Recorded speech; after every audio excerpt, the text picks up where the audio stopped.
Most people think discipline is about willpower. They think it's about gritting your teeth, white-knuckling through discomfort, and somehow forcing yourself to do things you don't want to do through sheer mental strength. And that's exactly why most people fail. Discipline isn't about willpower. Willpower is finite. Willpower runs out. Willpower is what people rely on when they don't understand how the human mind actually works. Real discipline is about systems. It's about psychology. It's about rewiring your brain and restructuring your environment so that the right actions become inevitable. By the time you finish this audiobook, you will not be the same person. That's not motivational fluff speaking. That's neuroscience. Every strategy I'm about to share with you will physically change your brain.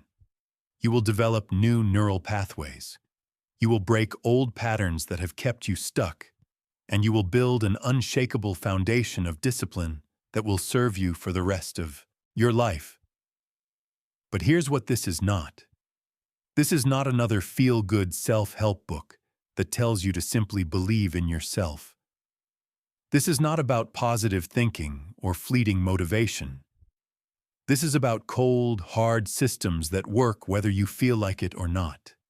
This is about forcing compliance from yourself, using proven psychological principles that the most successful people in the world apply every single day. If you're tired of starting and stopping, if you're sick of setting goals and never following through, if you're done being disappointed in yourself, then this is your solution. But only if you're ready to do the work. Only if you're ready to completely transform how you operate. Only if you're ready to join that small, elite percentage of people who actually follow through on what they say they're going to do. Chapter 1. The discipline delusion that's keeping you weak. Let me destroy the biggest lie you've ever been told about discipline. You've been programmed to believe that discipline is about fighting yourself, that it's about forcing yourself to do things you hate, that successful people are simply better at suffering than you are. This is complete nonsense. And it's the reason why 99% of people never develop real, lasting discipline. Here's the truth that almost no one wants to tell you. Discipline is not about willpower. Discipline is not about motivation. Discipline is not about being tougher or stronger or more resilient than other people. Real discipline is about understanding human psychology and using it to your advantage. It's about designing systems that make the right choices automatic. It's about creating an environment where success is inevitable and failure becomes nearly impossible. Think about the people you admire most. The athletes who train every single day without fail. The entrepreneurs who work when others sleep. The artists who create masterpieces while others mindlessly scroll through social media. Do you really think they wake up every morning overjoyed to do hard things? Do you think they never feel lazy, never feel unmotivated, never want to quit? Of course they do. They're human, just like you. The difference is they don't rely on feelings to drive their actions. They've built systems that operate independently of how they feel on any given morning. They've created structures that push them toward the right actions, even when every part of them wants to do something else. This is what I call the discipline operating system, and it's the foundation that everything else in this audiobook builds upon. Most people are running their lives on outdated, buggy software. They're using willpower when they should be using systems. They're trying to muscle through resistance when they should be eliminating it entirely. The first step to real discipline is understanding that you don't need to become a completely different person. You don't need to develop superhuman willpower. You don't need to love doing hard things. You just need to understand how your brain works, and then design your life accordingly. Your brain operates in two primary modes. There's the prefrontal cortex, which handles conscious decision-making, planning, and impulse control. This is your logical brain. It's smart, thoughtful, strategic, but it's also limited. It gets tired. It gets overwhelmed. It can only handle so many decisions before it begins to break down and give in to whatever's easiest. Then there's your basal ganglia, which handles automatic behaviors and habits. This is your subconscious brain. It's incredibly powerful, but it's not particularly smart. It simply executes whatever patterns you've programmed into it, good or bad. Most people try to run everything through their prefrontal cortex. They rely on conscious decision-making for every single action. Should I work out today? Should I eat this? Should I check my phone? Should I tackle this task or that one? By noon, their decision-making capacity is completely exhausted, and they default to whatever feels easiest in the moment. Disciplined people do the exact opposite. They use their prefrontal cortex to design systems, and then they let their basal ganglia execute those systems automatically. They don't decide whether to work out every day. They've automated the decision. They don't debate what to eat. They've already planned their meals. They don't wonder what to work on next. They've already structured their day in advance. This is precisely why motivation is useless as a long-term strategy. Motivation is trying to use your prefrontal cortex to override your natural programming. It works temporarily, but it's not sustainable. And deep down, you already know this. Real discipline is about reprogramming your basal ganglia so that the right actions become as automatic and effortless as brushing your teeth. But here's what most self-help gurus conveniently won't tell you. Building these systems requires initial discomfort. It requires you to do things that feel unnatural at first. It requires you to go against your current programming. And that's exactly what separates the disciplined from the undisciplined. Most people quit at the first sign of resistance. They try to build a new habit for a few days, feel uncomfortable, and give up. They tell themselves they're just not disciplined people. But discipline isn't a personality trait you're born with. It's a skill you develop through deliberate practice. The key is understanding that the discomfort is temporary, but the system is permanent. You only have to build the habit once, but you get to benefit from it forever.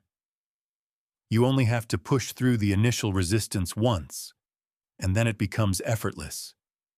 This means discipline is actually the path of least resistance, not most resistance. Undisciplined people think they're taking the easy path, but they're actually making their lives significantly harder. They're constantly fighting themselves, constantly starting over, constantly dealing with the messy consequences of inconsistency. Disciplined people do the hard work once, up front, to make everything else easy. They invest in building systems that serve them for years. They endure short-term discomfort to create long-term ease. So stop thinking about discipline as a battle against yourself. Start thinking about it as the most important investment you'll ever make in yourself. Stop relying on willpower and start building systems. Stop trying to change your personality and start changing your environment. The moment you make this shift in perspective, everything becomes possible. Chapter 2. The Neuroscience of Forcing Change. Your brain is not designed for discipline. It's designed for survival. And in the modern world, those same survival instincts are actively working against you. Understanding this is absolutely crucial because you can't fix a problem you don't truly understand. And you certainly can't build discipline if you're unknowingly fighting against your own biology. Let me walk you through exactly what's happening in your brain when you try to be disciplined. Your limbic system, the emotional center of your brain, is constantly scanning for threats and rewards. It craves immediate gratification and safety. It wants you to avoid discomfort and seek pleasure. This system is fast, extraordinarily powerful, and operates almost entirely below conscious awareness. Your prefrontal cortex, the rational part of your brain, can override these impulses, but only temporarily and at significant cost. Every time you resist an impulse, every time you choose the hard path over the easy path, you're depleting what researchers call cognitive resources. This is why willpower feels so exhausting. You're literally fighting a war in your own head, and every battle costs you something real. But here's the breakthrough insight that changes everything. You can reprogram your limbic system. You can train your brain to crave the things that are genuinely good for you and to naturally avoid the things that aren't. You can make discipline feel natural instead of forced. This is called neuroplasticity, and it's the secret weapon of every highly disciplined person on the planet. Neuroplasticity means your brain is constantly changing based on your behavior. Every time you repeat an action, you strengthen the neural pathways associated with that action. Every time you resist an action, those pathways weaken. Your brain literally rewires itself based on what you do consistently. This is why habits become easier over time. The first few weeks of a new habit feel genuinely difficult because you're creating brand new neural pathways from scratch. But once those pathways are established and reinforced, the behavior becomes automatic, and your brain actually starts to expect and even crave it. The key is understanding how to accelerate this process. Most people try to build habits through repetition alone, but that's inefficient and slow. You can hack your neuroplasticity by understanding the 3 core components of habit formation: cue, routine, and reward. The cue triggers the behavior. The routine is the behavior itself. The reward reinforces the behavior and makes you want to repeat it. Most people focus only on the routine, but the real power is in optimizing the cue and reward systems. For example, if you want to build a workout habit, most people just focus on the workout itself. But the disciplined approach is to create a powerful cue that automatically triggers the desire to work out, and a meaningful reward that makes you genuinely crave the next workout. The cue might be laying out your workout clothes the night before, so they're the first thing you see when you wake up. The reward might be a specific post-workout meal you only allow yourself after exercising, or checking off a calendar that visibly tracks your progress. You're literally training your brain to associate working out with pleasure instead of pain. But here's where most people make a critical mistake. They try to rely on external rewards, treats, new gadgets, trivial prizes. These can work temporarily, but they don't create lasting change because they don't address the deeper psychological drivers of human behavior. The most powerful rewards are intrinsic. They're related to identity, competence, and the feeling of genuine progress. When you complete a workout, you don't just burn calories. You become the type of person who works out. You prove to yourself that you can do hard things. You make progress toward a goal that actually matters to you. This is why identity-based habits are so much more powerful than outcome-based habits. Instead of saying, "I want to lose weight," you say, "I am a healthy person." Instead of, "I want to write a book," you say, "I am a writer." You start with the identity and let the behaviors flow naturally from that foundation. Your brain will always move toward consistency with your identity. If you genuinely see yourself as a disciplined person, you'll naturally take disciplined actions.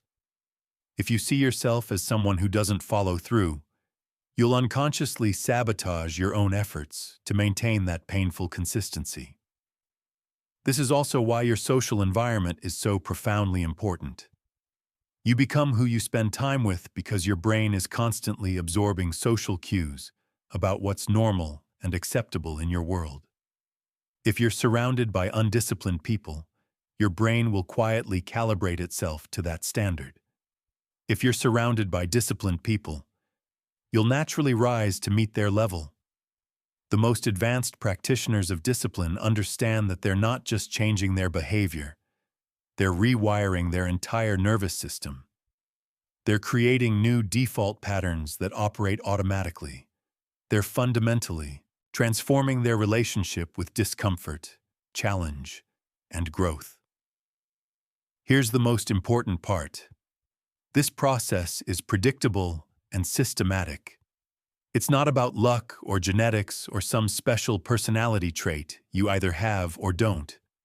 It's about understanding the principles of behavioral change and applying them consistently. You can literally engineer discipline into your life by following the right protocols. The first protocol is pattern interruption. You have to break your current patterns before you can install new ones. This means identifying the cues that trigger your current counterproductive habits and either eliminating them or changing your response to them. The second protocol is progressive overload. Just like building muscle in a gym, building discipline requires gradually increasing the challenge over time. You start with behaviors that are almost too easy to fail, then slowly increase the difficulty as your capacity naturally grows. The third protocol is environmental design. You optimize your physical and social environment to support the behaviors you want and eliminate the triggers for behaviors you don't want. You make the right choices easier and the wrong choices genuinely harder. When you combine these three protocols with a real understanding of how your brain actually works, discipline stops being a daily struggle and becomes a systematic process of personal transformation.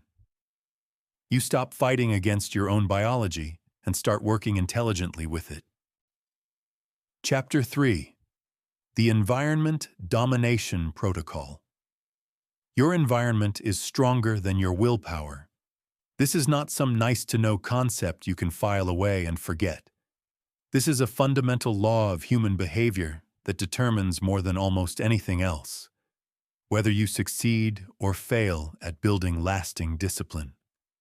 Most people dramatically underestimate the power of environment because they can't easily see how it's influencing them every hour of every day. But every single thing in your environment is either actively supporting your goals or quietly sabotaging them. There is no neutral territory. Let me prove this to you right now. Look around wherever you happen to be sitting at this moment. What do you see? If you see your phone, you're statistically more likely to reach for it. If you see junk food within arm's reach, you're more likely to eat it. If you see an unmade bed, you're more likely to feel disorganized and scattered for the rest of the day. If you see your workout, clothes laid out and ready, you're significantly more likely to exercise. Your brain is constantly processing environmental cues and using them to determine appropriate behavior. And this happens almost entirely below conscious awareness. You don't actively decide to be influenced by your surroundings. It happens automatically through what psychologists call priming. Your brain perceives a cue and immediately begins preparing for the associated behavior. Walk by a gym. Your mind drifts to fitness. Sit near a bookshelf. You start thinking about reading. Sit at a cluttered, messy desk. You feel scattered and find it nearly impossible to focus. The most disciplined people in the world understand this principle deeply, and they use it ruthlessly to their advantage. They don't rely on willpower to make good choices. They design their environment so that good choices happen almost automatically, and bad choices become genuinely difficult, or even impossible. This is what I call the Environment Domination Protocol, and it operates on three distinct levels: elimination, optimization, and installation. Elimination means removing all environmental triggers for behaviors you want to stop. If you want to stop eating junk food, don't just hide it in a back cabinet. Remove it from your house entirely. If you want to stop wasting time on social media, delete the apps from your phone. If you want to stop watching too much television, unplug the TV and put it somewhere inconvenient.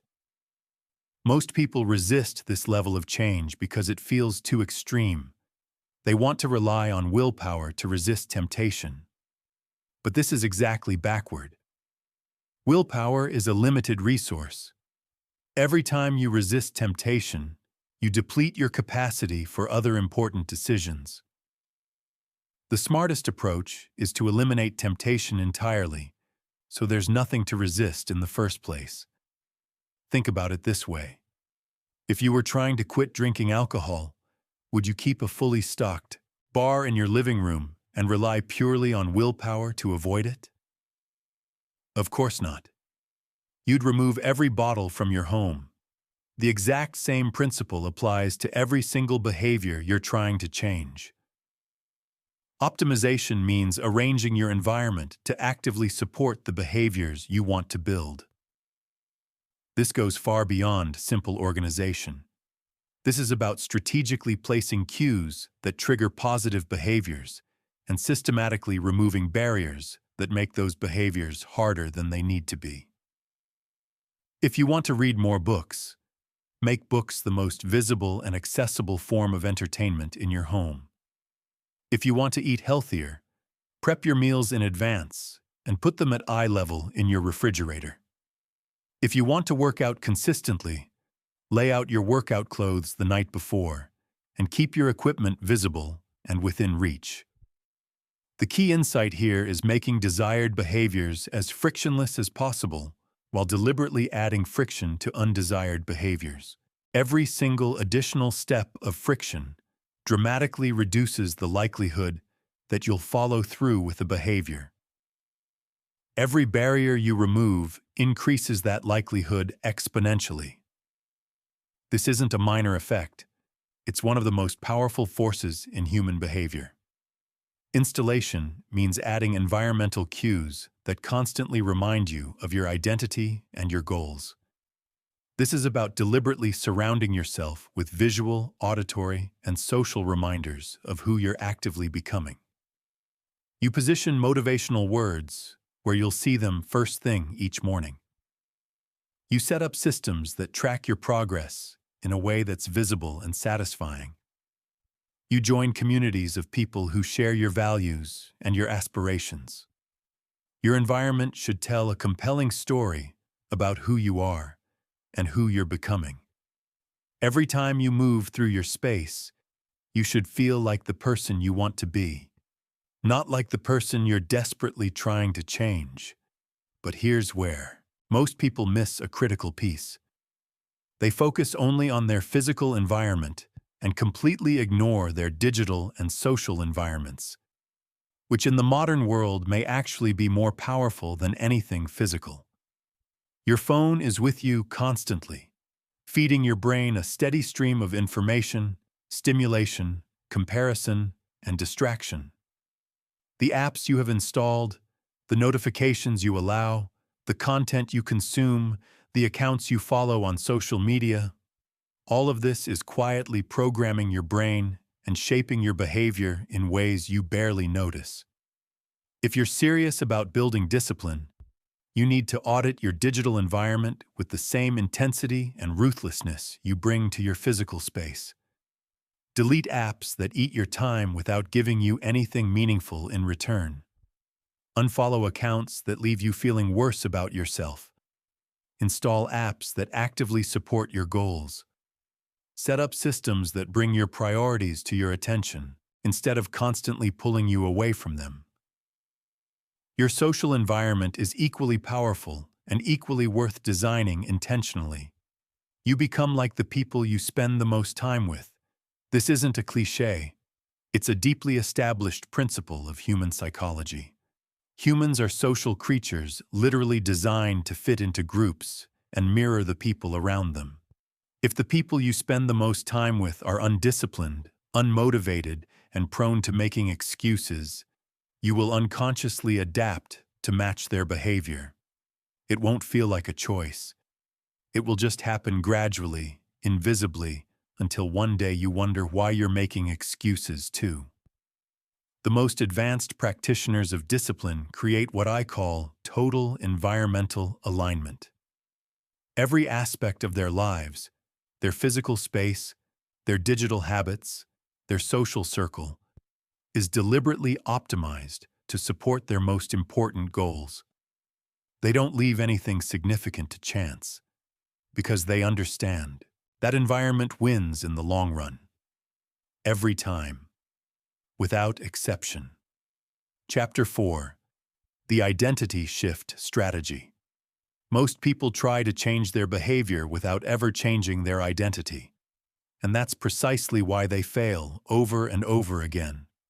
You cannot sustain actions that conflict with your deepest self-image.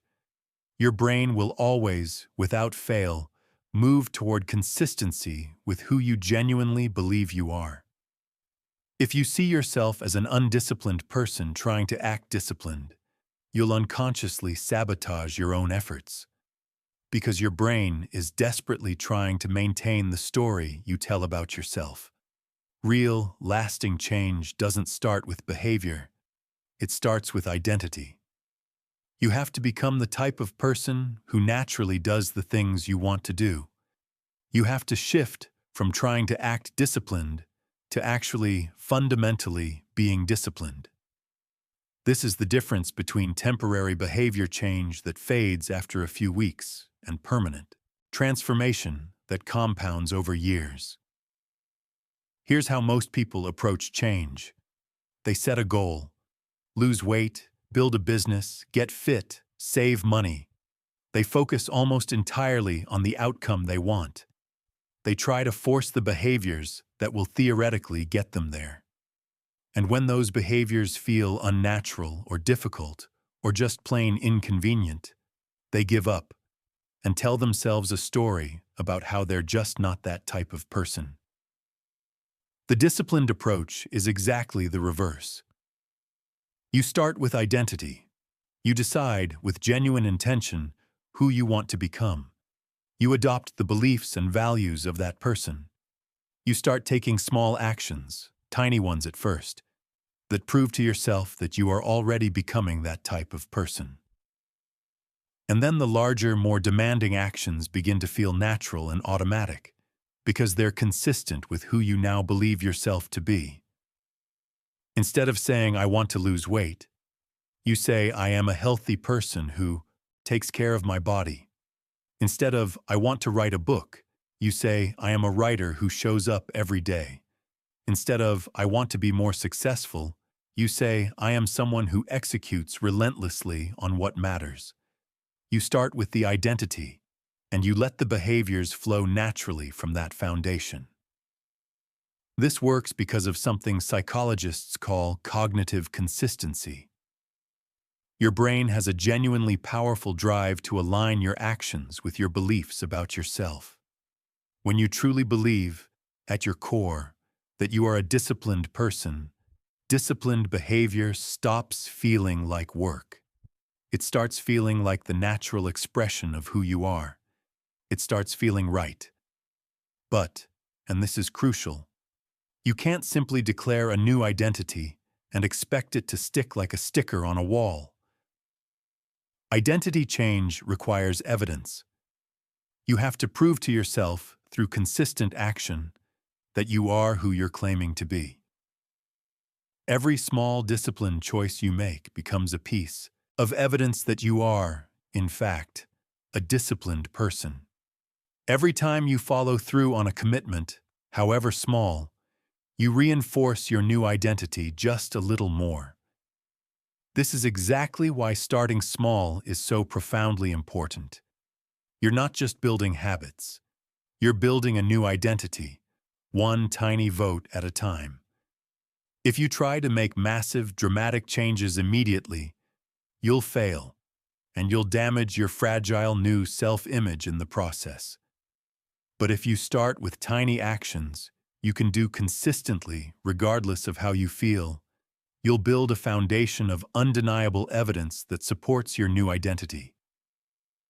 Let's say you want to become someone who exercises consistently. Don't start by trying to work out for 2 hours every single day. Start by doing 10 push-ups every morning before you shower. Not because 10 push-ups will transform your body, they won't, but because doing 10 push-ups every morning proves to yourself, day after day, that you are someone who exercises no matter what.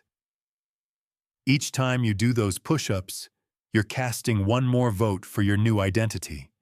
You're telling yourself, quietly but firmly, I am the type of person who moves their body consistently. After a few weeks, this identity starts to feel real and solid. And once it feels real, more challenging exercise starts to feel natural because it's consistent with who you genuinely are. The same principle applies to any change you want to make. Want to be a reader? Read 1 page every night? Want to be a writer? Write 1 sentence every morning? Want to be more organized? Make your bed the moment you get up. These actions seem almost embarrassingly small, but they are actually the most powerful tool available for identity transformation. Identity shift isn't just about proving things to yourself through action, though. It's also about consciously changing the story you tell yourself about who you are and why you do what you do. Most people carry deeply disempowering stories from their past that quietly keep them stuck. I've never been disciplined. I always start things and never finish them. I'm just not a morning person. I don't have the right genetics. These stories feel like objective facts, but they're actually choices. And you can choose to tell a different, truer story about yourself. The most powerful identity shift happens when you stop identifying with your past failures and start identifying with your future potential and your present effort. Instead of, I'm someone who struggles with discipline, you say, I'm someone who is actively building extraordinary discipline. Instead of, I always quit, you say, I'm learning each and every day to follow through no matter what. This subtle shift in language creates a completely different relationship with failure and setbacks, because now they become part of the story of someone growing, not evidence that you're broken. But here's what most people miss entirely about identity work. Your identity isn't just what you think about yourself. It's also what you believe about the world and how it works. If you believe discipline is supposed to be hard and fundamentally unpleasant, you'll unconsciously create an experience of discipline that is hard and unpleasant. If you believe successful people are just different from you, luckier, more talented, more naturally motivated, you'll never fully commit to becoming successful yourself, because some part of you believes it's not truly available to someone like you. You have to examine these hidden beliefs and update them deliberately. You have to adopt the worldview of someone who naturally embodies the qualities you want to develop. Disciplined people see challenges as opportunities to grow stronger. They see setbacks as information, not evidence of inadequacy. They see discipline as freedom, not restriction. They see hard work as a privilege, not a burden. They see consistency as compound, interest, not just daily effort repeated endlessly. When you genuinely adopt these beliefs, discipline stops feeling like punishment and starts feeling like the most loving investment you can make in yourself. You stop seeing yourself as someone who has to be forced into discipline, and start seeing yourself as someone who chooses discipline because you deeply understand its value. The final piece of the identity shift puzzle is surrounding yourself with people who see you as the person you're actively becoming, not as the person you've been. Other people's expectations have a genuinely powerful influence on your behavior. When people expect you to be disciplined and follow through, you naturally rise to meet those expectations.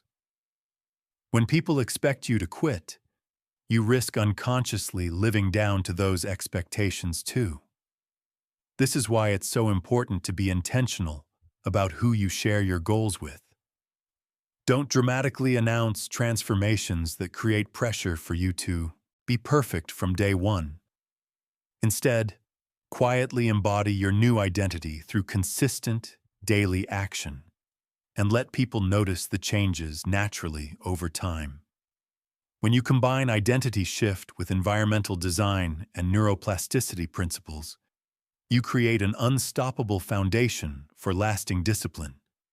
You're not fighting against who you are. You're expressing who you're becoming. You're not forcing change. You're allowing change to emerge from your new, more accurate understanding of yourself. Chapter 5. The Systematic Elimination of Resistance. Resistance is not your enemy. Resistance is information. It's your brain's way of communicating that you're attempting something that conflicts with your current programming. Most people try to power through resistance with raw willpower, but this is like trying to drive a car with the parking brake fully engaged. It's possible technically, but it's brutally inefficient and completely unsustainable over time. The disciplined approach is to systematically eliminate resistance rather than fight it head-on. This means understanding why your brain resists certain behaviors and addressing those reasons at their actual source. When you remove the root causes of resistance, discipline becomes almost effortless because there's nothing left to resist. The friction is simply gone. There are 5 primary sources of resistance that consistently keep people from building genuine discipline. Master the elimination of all 5 and you'll find yourself wondering why discipline ever seemed so difficult in the first place. The first source is unclear direction. Your brain resists taking action when it doesn't know exactly what to do or why it matters in the larger context of your life. Vague goals produce vague results because they don't provide clear enough guidance for behavior. Get in shape doesn't tell your brain what to do on any given Tuesday morning. Do 30 minutes of cardio every morning at 6 a.m. Gives your brain precise, unambiguous instructions it can actually follow. But clarity goes deeper than just knowing what to do. You also need to understand why you're doing it and how it connects to your larger life vision. When you have a compelling personal reason for your goals, resistance decreases dramatically because your brain stops seeing discipline as arbitrary suffering and starts experiencing it as purposeful investment in your own future. The second source is overwhelming magnitude. Your brain resists goals that seem too big or too difficult because it's literally designed to conserve energy and avoid the possibility of failure. When you try to make massive, sweeping changes all at once, you trigger your brain's threat detection system and create powerful internal resistance. The solution is to make your starting point so small that it feels almost ridiculous not to do it. Instead of trying to read for 2 hours every day, commit to reading just 1 page. Instead of working out for 90 minutes, commit simply to putting on your workout clothes. Instead of writing 1,000 words, commit to writing just 1 sentence. This isn't about setting low standards for yourself. This is about understanding how behavior change actually works at the neurological level.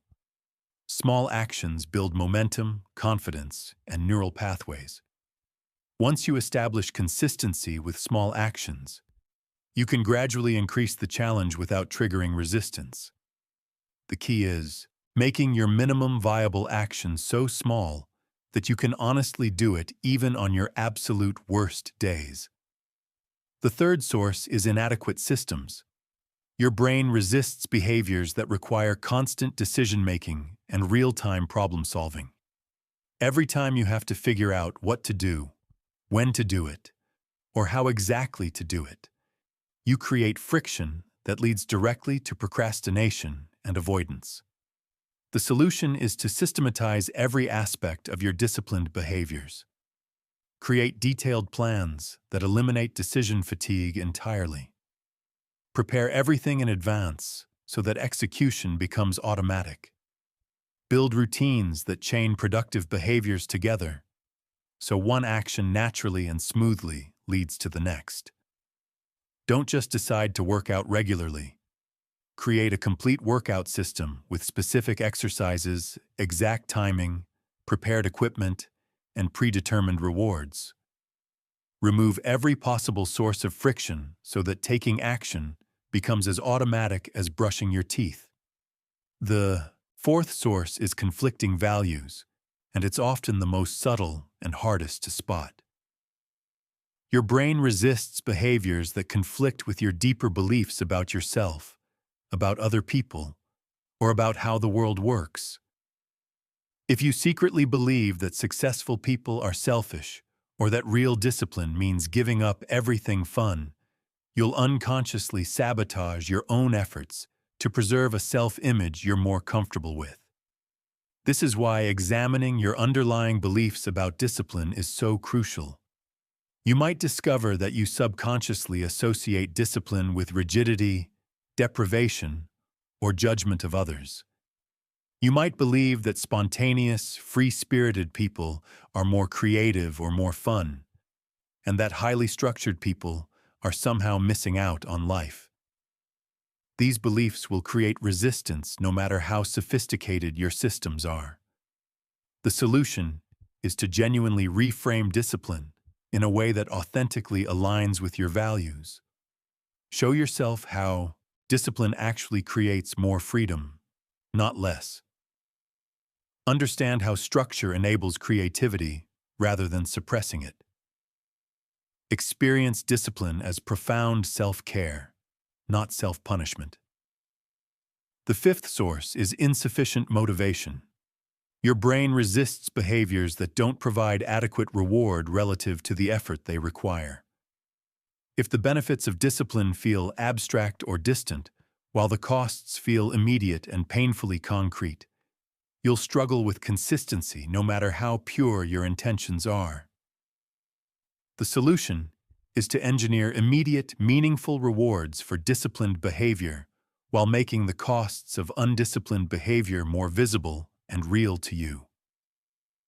This might mean genuinely celebrating small wins, tracking progress in a way you can see and feel, or creating accountability systems that provide regular social feedback. But the most powerful form of motivation, as we've touched on, is intrinsic. When your disciplined behaviors connect to your sense of identity, growing competence, and personal autonomy, they become self-reinforcing. You do them not for external rewards, but because they express who you are. Advanced resistance elimination involves what I call the friction audit. You systematically examine every aspect of a desired behavior and identify every potential source of friction.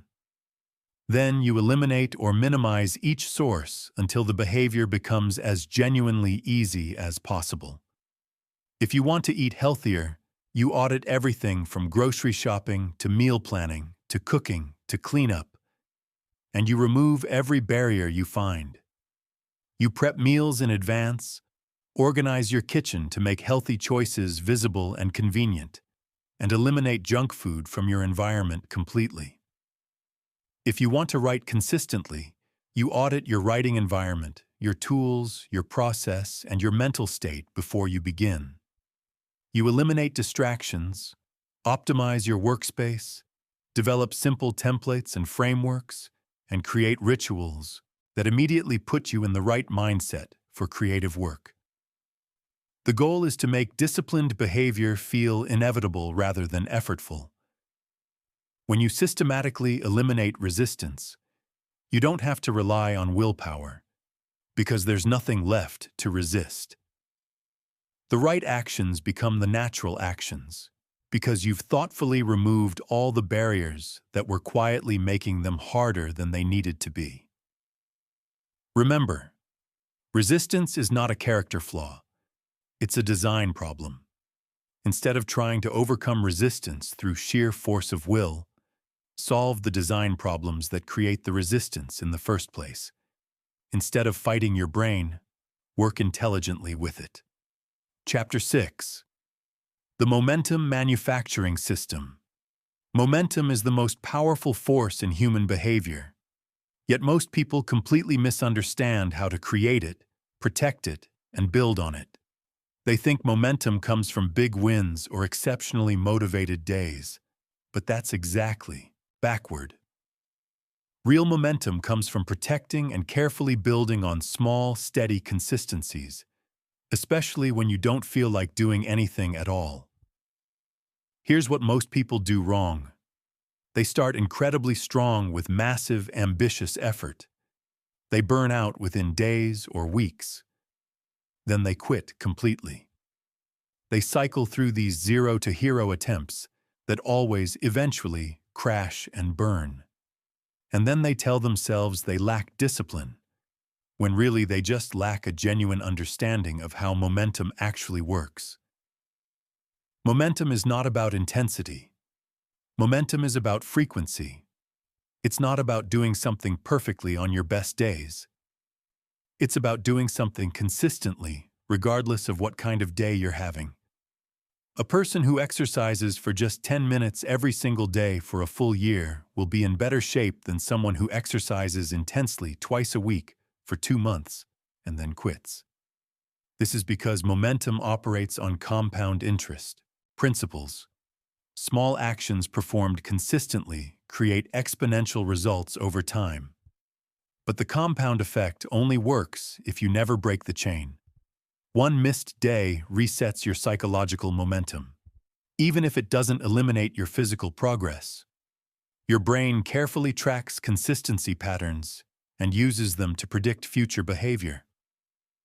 When you maintain consistency, your brain comes to expect continuation and makes the behavior feel progressively more natural over time. When you break consistency, your brain begins to expect discontinuation, and every restart feels exponentially harder than the last. This is why the most disciplined people are genuinely fanatical about maintaining their streaks. They understand that a 300-day meditation streak carries psychological power that goes far beyond the cumulative benefit of 300 individual meditation sessions. The streak itself becomes a powerful source of identity and self-reinforcing momentum. But here's the key insight that most people miss entirely. You don't build momentum through your biggest actions. You build it through minimum viable actions on your most difficult days. The day you don't feel like exercising but do 10 push-ups anyway is worth more for your momentum than the day you feel amazing and work out for 2 full hours. This is because momentum is built in the moments of resistance, not in the moments of inspiration. When you take action despite genuinely not feeling like it, you prove to yourself that you can be disciplined regardless of circumstances. You build what I call resistance immunity, the hard-won ability to act independently of your emotional state. The momentum manufacturing system operates on 3 core principles: minimum viable consistency, momentum preservation protocols, and strategic momentum multiplication. Minimum viable consistency means identifying the smallest possible version of your desired behavior that you can honestly maintain even on your worst days. This becomes your non-negotiable baseline. You can always do more, but you never do less. If your goal is to write a book, your minimum viable action might be writing just 1 sentence. If your goal is to build a business, it might be making 1 sales call.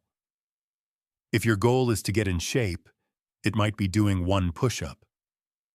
These actions seem almost trivially small, but they preserve the psychological pattern of consistency that momentum absolutely requires to survive difficult periods. Momentum preservation protocols are systems you proactively create to maintain your streaks when life inevitably gets complicated. You plan in advance for obstacles, setbacks, and particularly challenging days. You create backup plans, simplified versions, and emergency protocols that allow you to maintain consistency even when normal execution simply isn't possible. For example, if you normally work out at the gym for an hour, your momentum preservation protocol might be doing body weight exercises at home if you genuinely can't get there. If you normally write for 2 hours, your protocol might be writing for 10 minutes on your phone if you're traveling. The key is having predetermined responses to predictable obstacles, so when resistance arrives, you don't have to make any decisions or rely on depleted willpower. You simply execute your protocol and maintain your streak. Strategic momentum multiplication is about using existing momentum in one area to build new habits and behaviors in others. Once you have solid, established momentum somewhere, you can leverage that psychological confidence to tackle bigger challenges or add entirely new habit areas. This works because momentum creates a positive identity feedback loop. When you see yourself as someone who consistently follows through in one important area of your life, you start to naturally expect the same consistency from yourself in other areas. The discipline you build through exercise transfers to discipline with nutrition, work, relationships, and personal development. But you have to be strategic about momentum multiplication. Most people get excited by early success and try to change everything at once, which dilutes their focus and inevitably breaks their momentum. The smart approach is to fully establish one habit before adding another, using the confidence and identity shift from the first to fuel the second. The most advanced practitioners of momentum understand that it also has powerful social dimensions beyond just personal consistency. They create external momentum through thoughtful accountability systems, carefully chosen public commitments, and genuine community involvement. When other people know about your commitments and track your progress alongside you, you create social momentum that powerfully reinforces your personal momentum. But the most transformative form of momentum is what I call identity momentum. This is when your consistent actions begin to reshape how you see yourself at the most fundamental level. You stop being someone who is trying to be disciplined and become someone who simply is disciplined, without effort, without deliberation. The behavior becomes a natural expression of who you are, rather than something you have to force yourself to do. Identity momentum is self-reinforcing because it operates through cognitive consistency.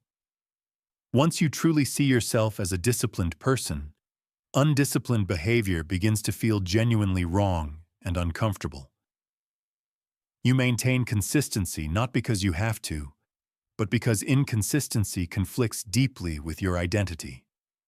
Remember, momentum is your most valuable asset in building discipline. Protect it at all costs. Build it systematically through minimum viable actions. Preserve it through predetermined protocols you've designed in advance. Multiply it strategically once it's firmly established, and never underestimate the quiet, enormous power of maintaining your streaks, especially when it's hardest. The person who does something small every single day will always outperform the person who does something big occasionally. Consistency beats intensity every single time when it comes to long-term discipline and lasting results. Chapter 7. The Bulletproof Failure Recovery System. Failure is not the opposite of discipline. Failure is part of discipline. The most disciplined people in the world are not people who never fail.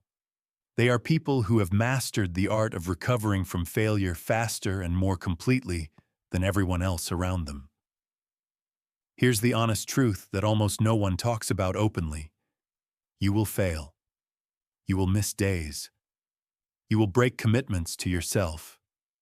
You will have moments, maybe many of them, where your discipline completely breaks down.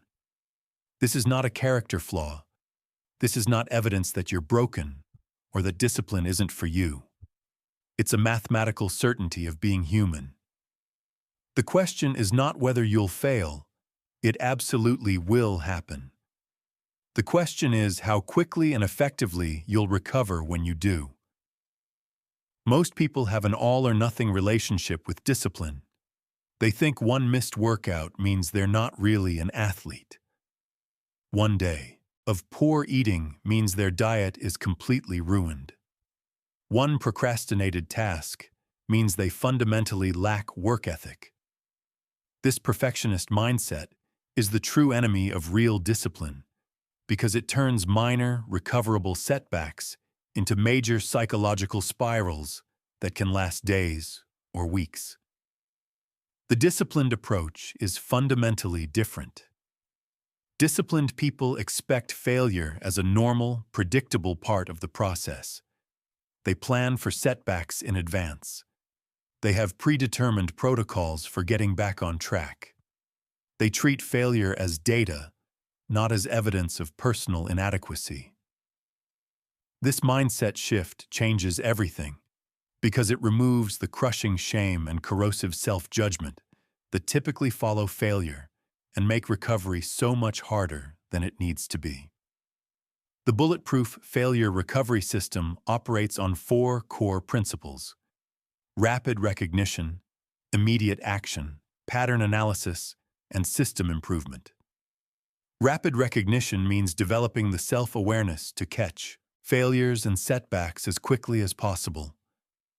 The longer you remain in a failure state, the harder it becomes to pull yourself out of it.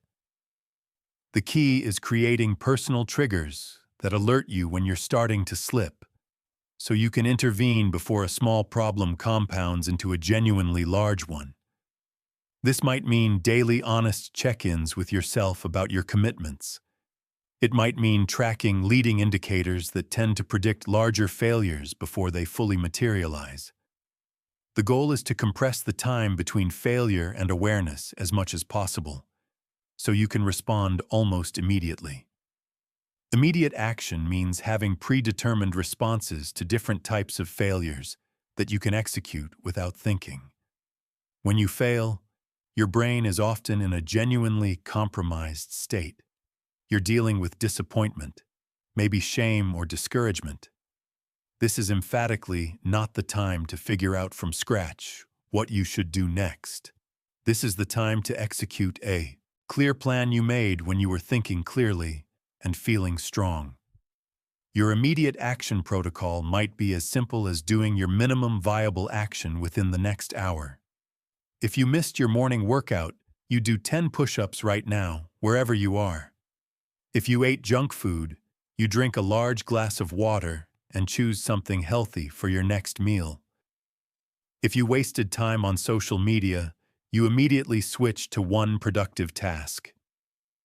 The goal is not to undo the failure. You can't. The goal is to reestablish the pattern of disciplined behavior as quickly as possible. You're proving to yourself that one mistake doesn't define you and that you can absolutely get back on track. This breaks the psychological spiral that so reliably turns minor setbacks into extended disasters. Pattern analysis means examining your failures not as isolated incidents, but as intelligence about your particular weak points and recurring triggers. Most people repeat the same failure patterns over and over precisely because they treat each failure as a separate event, rather than gathering useful data about themselves. Disciplined people maintain failure logs, either written or mental. They track what was happening when they failed. What time of day was it? What was their emotional state? What environmental factors were present? What sequence of decisions led up to the failure? This data reveals patterns that allow you to predict and prevent future failures. You might discover that you always break your diet when you're stressed at work and haven't prepared healthy food in advance, or that you always skip workouts when you went to bed too late the night before. Once you identify these patterns, you can create specific, targeted interventions that address the actual root causes rather than just treating the symptoms. System improvement means using your failure data to strengthen and evolve your discipline systems. Every failure reveals a specific weakness in your current approach, a weakness you can actually fix. Instead of seeing failure as evidence that you lack willpower, you see it as precise information about how to build better systems. Maybe you need better meal prep protocols for handling high-stress days at work. Maybe you need a consistent bedtime routine to support your early morning workouts. Each failure genuinely becomes an opportunity to make your future discipline easier and more reliable. But here's the most psychologically important part of failure recovery. You have to completely separate your behavior from your identity. One day of poor choices does not make you an undisciplined person. A week of setbacks does not mean you're incapable of meaningful change. A month of struggle does not prove that discipline isn't possible for someone like you. Your identity is based on your overall pattern and trajectory, not on your worst moments. A disciplined person is not someone who never fails. It's someone who fails and gets back up consistently, without drama, without extended self-flagellation. Track your overall consistency percentage.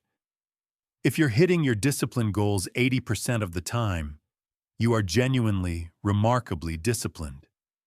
If you're maintaining your habits 6 days out of 7 each week, you're performing in the top tier of human consistency. Don't let perfectionist thinking blind you to your actual real success. The most advanced failure recovery technique is what I call failure preemption. This is when you recognize the early warning signs of potential failure and take corrective action before you actually fail. You notice that you're starting to feel genuinely unmotivated, so you reduce your goals temporarily rather than risk missing days entirely.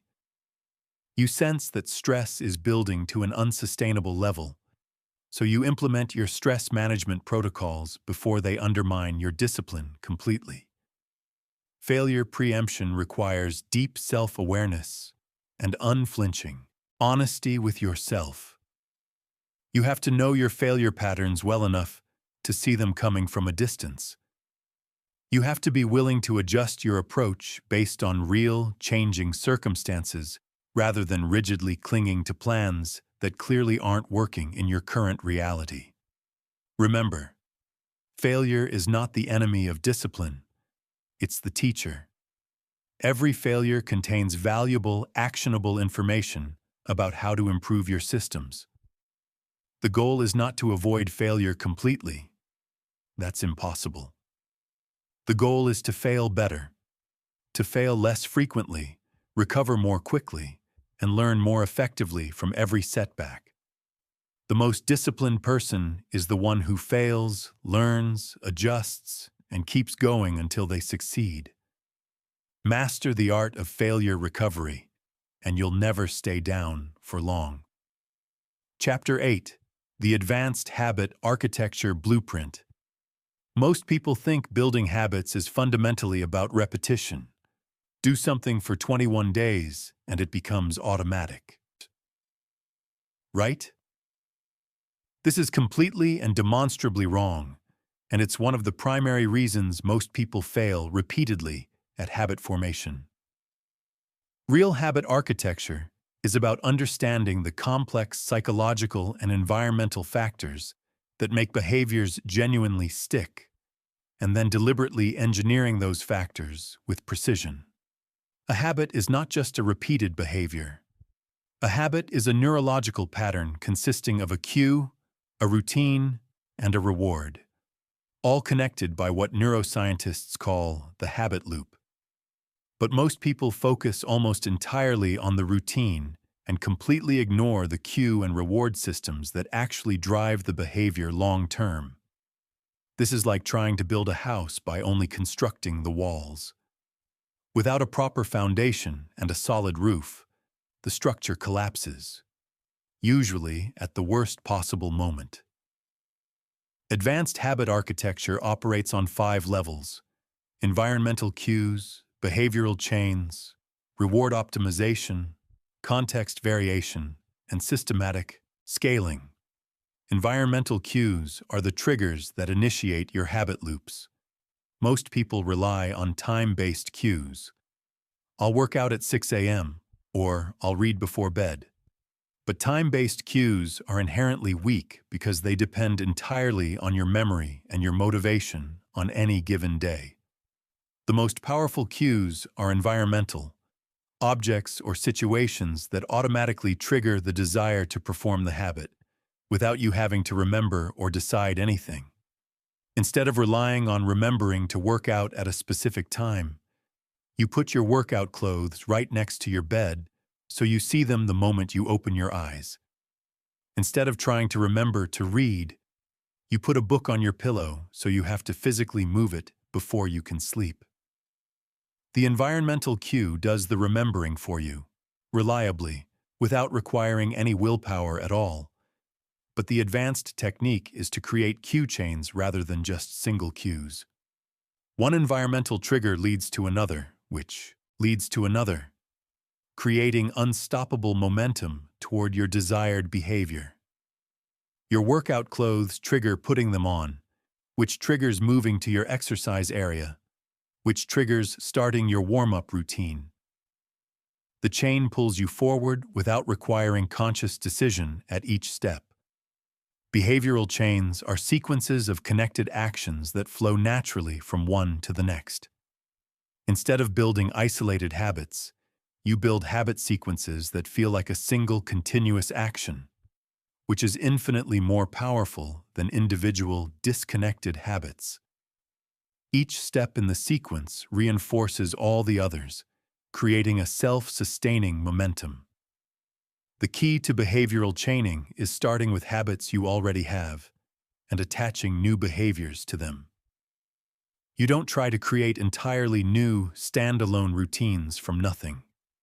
You extend routines that already run automatically. After you brush your teeth, you do squats. After you pour your morning coffee, you spend 3 minutes reviewing your daily priorities. After you sit down at your desk, you write for 10 minutes before opening email. The existing habit serves as the reliable cue for the new behavior. Reward optimization is about engineering immediate, meaningful rewards for your habits, rather than relying on the distant, abstract outcomes that might materialize months down the road. Your brain learns to crave behaviors that provide immediate pleasure or satisfaction. If your habits only promise long-term benefits, they'll always feel like work, rather than natural expressions of who you are and what you value. The most powerful rewards are neurochemical. They trigger the release of dopamine, serotonin, or other feel-good chemicals that make you genuinely want to repeat the behavior.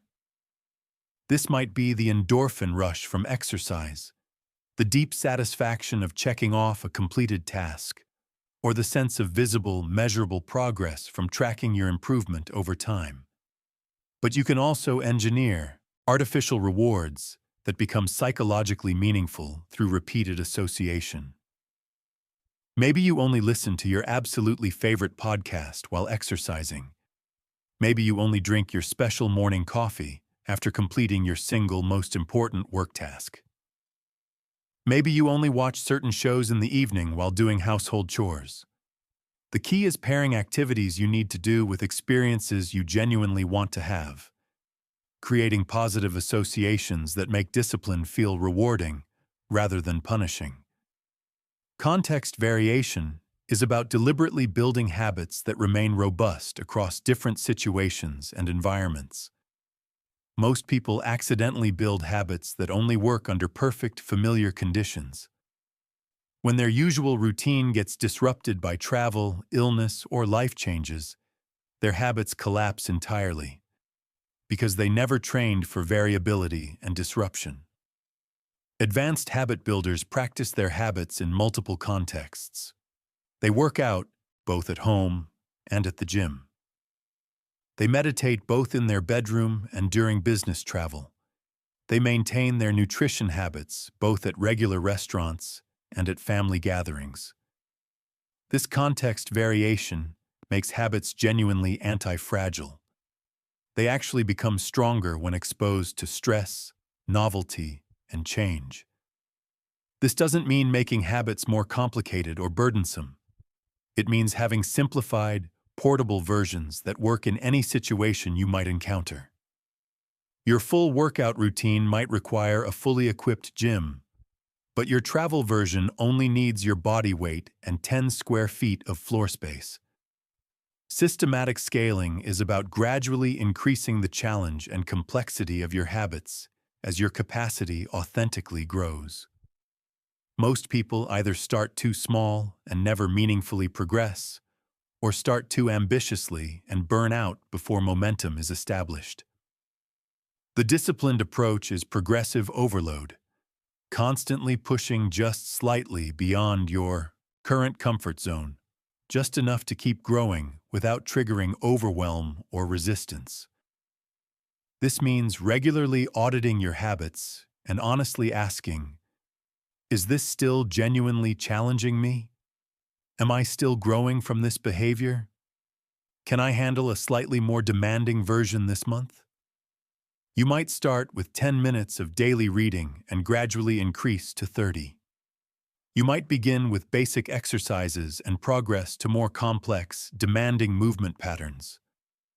But scaling isn't just about increasing duration or intensity. It's also about adding sophistication to your habit systems, starting with basic tracking and evolving toward detailed analytics, beginning with simple routines and developing into complex, interlocking behavioral chains. The most advanced practitioners of habit architecture understand that habits are not destinations. They're vehicles. The goal is not to build perfect habits and then maintain them forever unchanged.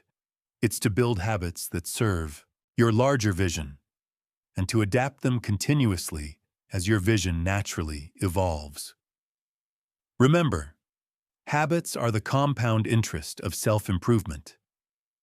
Small behaviors performed consistently create exponential results over time, but only if they're properly architected to survive the inevitable challenges and changes that life will absolutely present. Chapter 9. The energy management matrix, discipline without energy management, is like trying to drive a car that's perpetually running on fumes.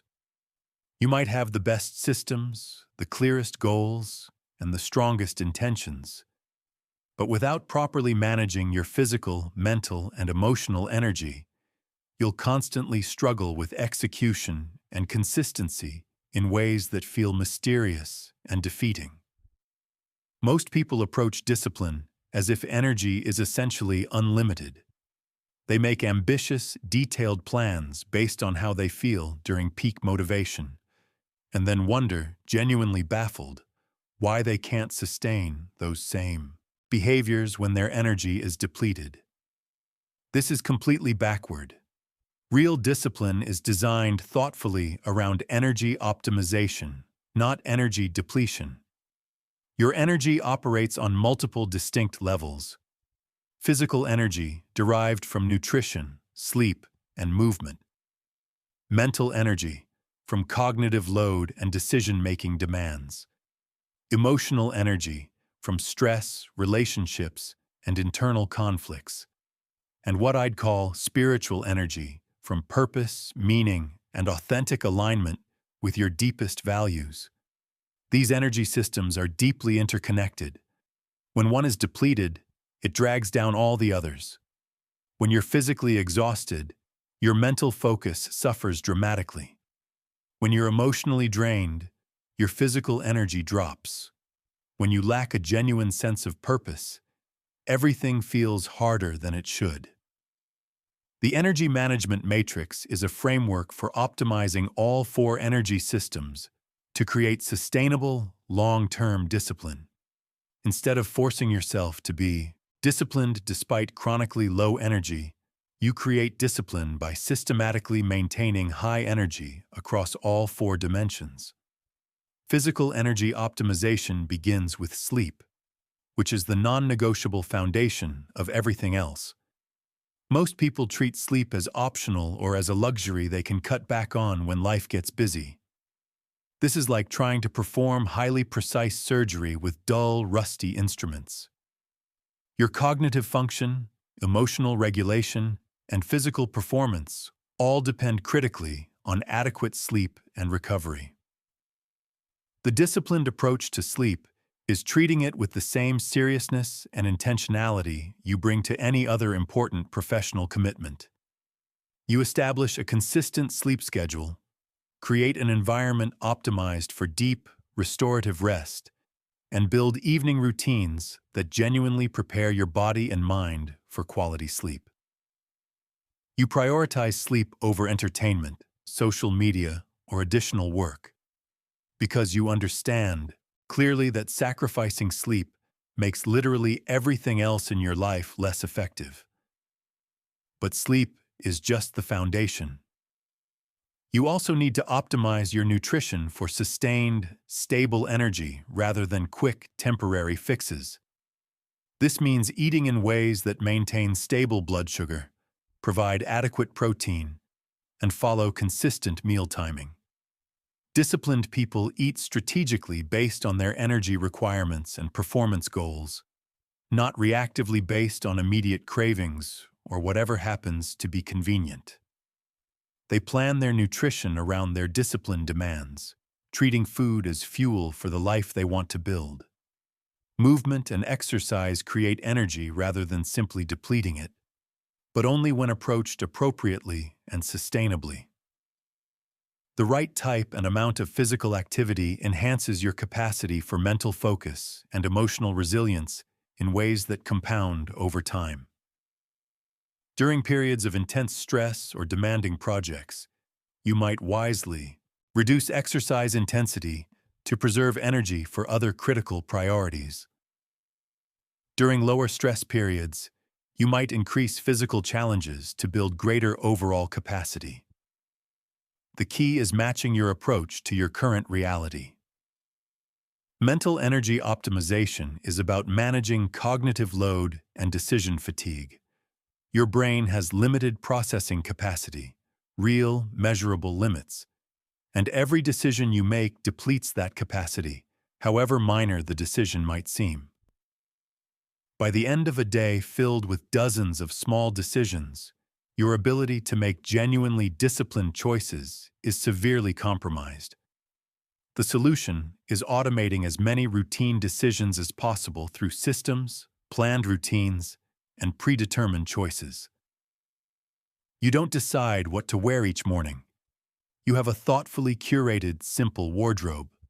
You don't decide what to eat for breakfast. You have a regular, nourishing rotation. You don't decide when to work on your most important projects. You have scheduled, protected time blocks that you treat as sacred. This approach preserves mental energy for the decisions that actually matter and move your life forward. You use your finite cognitive capacity for high-value strategic thinking, rather than consuming it on trivial routine decisions. Mental energy management also requires understanding your natural cognitive rhythms and designing your day around them rather than against them. Most people have predictable patterns of mental clarity and sharp focus throughout the day. Some naturally think most clearly in the early morning, others in the afternoon or late evening. Disciplined people align their most mentally demanding work with their natural peak energy periods. They schedule creative work, important decisions, and challenging learning for their best cognitive hours. They save routine tasks, administrative work, and low-stakes activities for when their cognitive capacity is naturally lower. Emotional energy optimization is about managing stress, relationships, and your internal psychological landscape. Negative emotions are not just uncomfortable, they're genuine energy drains that make discipline significantly more difficult to maintain. Chronic stress, unresolved relationship conflicts, and internal psychological resistance all consume resources that could otherwise fuel productive, creative action. This means developing emotional regulation skills that allow you to maintain stability regardless of external circumstances. It also means being genuinely strategic about social interactions and relationship dynamics. Some people consistently energize you and some reliably drain you. Some conversations inspire action, and some conversations create doubt and confusion. Disciplined people are intentional about their social energy investments, spending more time with people who actively support their growth and less time with people who drain their motivation and undermine their confidence. Spiritual energy optimization is about connecting your daily disciplined actions to a deeper, more meaningful purpose.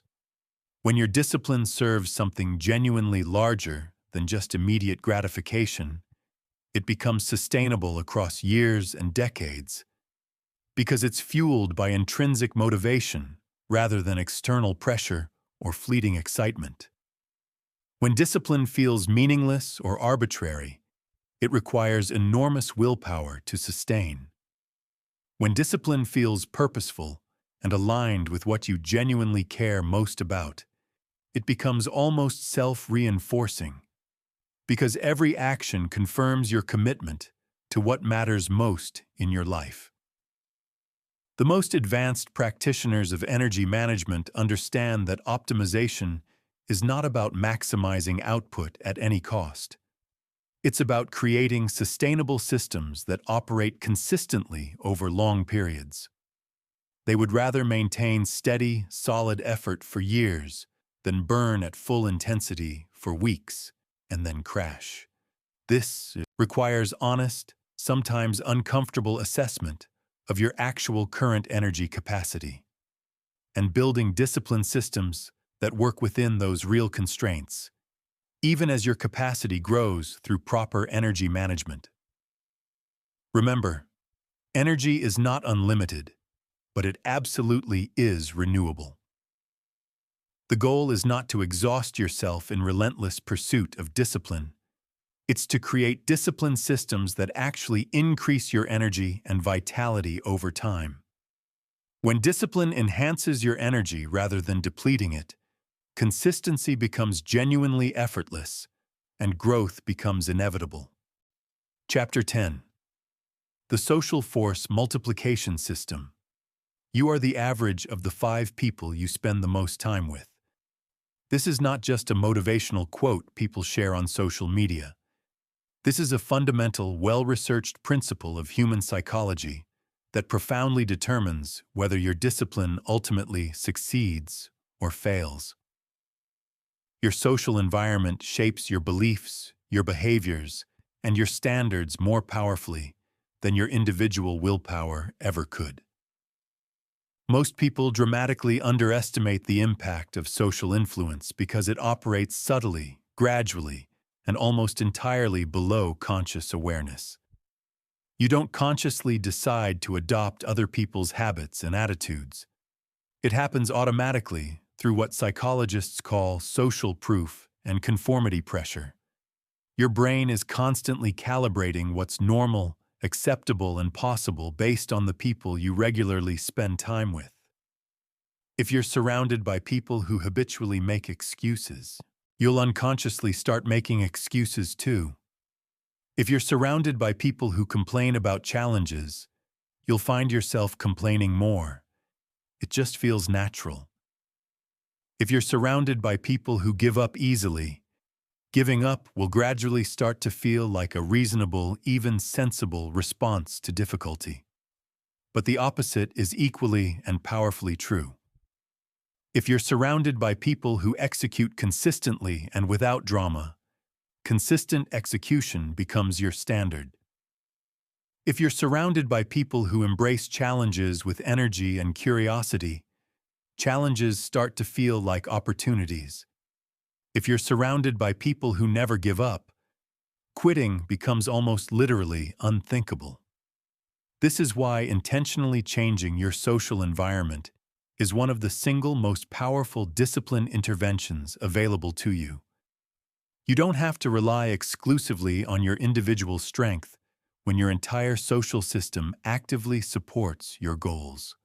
The social force multiplication system operates on 4 levels: social auditing, strategic association, accountability architecture, and influence expansion. Social auditing means honestly, courageously assessing the real impact that different people in your life have on your discipline, motivation, and sense of possibility. Some people energize your ambitions, and some people drain your drive. Some people challenge you to grow, and some people quietly enable your excuses. Some people genuinely celebrate your progress, and some people subtly undermine your confidence in ways you barely notice. You need to identify clearly which relationships support your discipline and which sabotage it.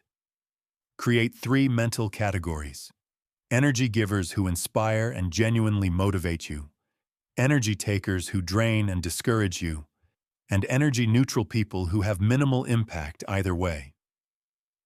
The goal is consciously spending more time with energy givers, less time with energy takers, and being deliberately neutral about energy-neutral relationships. This might feel uncomfortable, maybe even selfish, but consider this. When you improve your own discipline and achievement, you become a better friend, partner, family member, and contributor to everything and everyone you care about. Strategic association means actively, deliberately seeking out people who already embody the qualities you want to develop. Instead of passively hoping to stumble upon disciplined people, you put yourself intentionally in environments where such people reliably gather. This might mean joining fitness communities if you want to genuinely improve your health, attending entrepreneurship events if you're building a business, or participating in educational programs if you want to develop new skills. You're not just absorbing information in these settings. You're absorbing the culture, the standards, and the expectations of people who have already achieved what you're working toward. But strategic association goes deeper than just finding relevant communities. You want to identify specific individuals who can serve as mentors, accountability partners, and peer supporters, each providing a different type of social fuel. Mentors provide perspective, pattern recognition, and a model of what's genuinely possible. Accountability partners provide the steady pressure of mutual expectations and regular honest check-ins. Peer supporters provide the understanding and celebration that come from people who are navigating similar challenges alongside you. Accountability architecture is about creating systematic social pressure that makes consistency more likely and inconsistency more genuinely uncomfortable. This goes well beyond simply telling people your goals. It's about designing social systems that provide regular feedback and meaningful consequences for your discipline choices.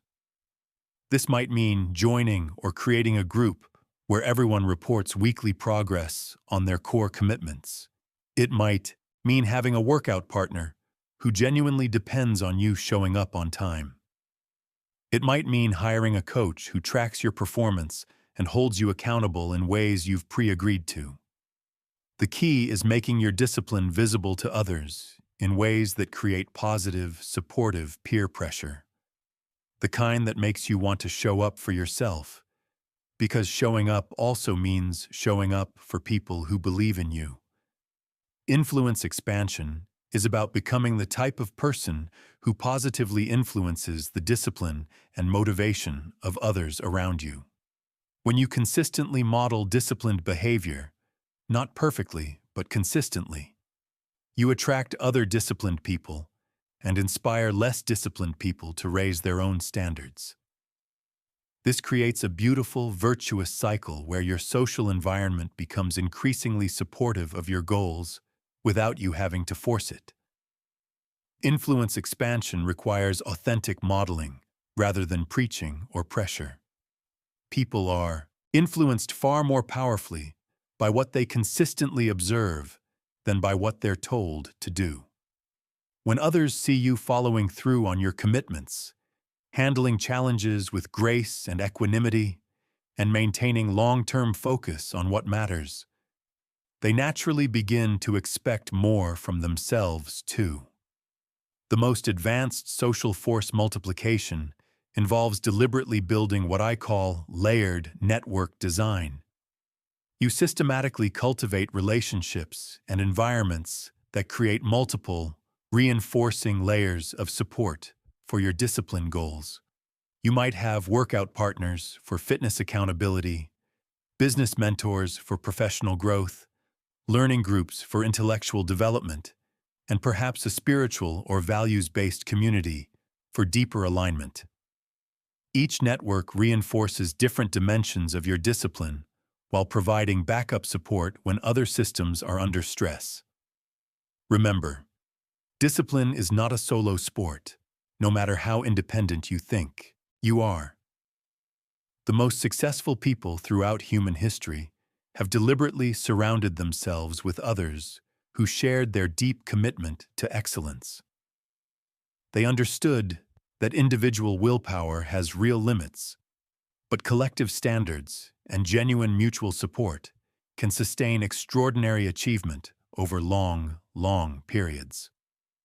Your social environment is either your greatest asset or your greatest liability in building real discipline. Choose carefully, design it strategically, and invest consistently in relationships that genuinely elevate your standards and actively support your growth. Chapter 11.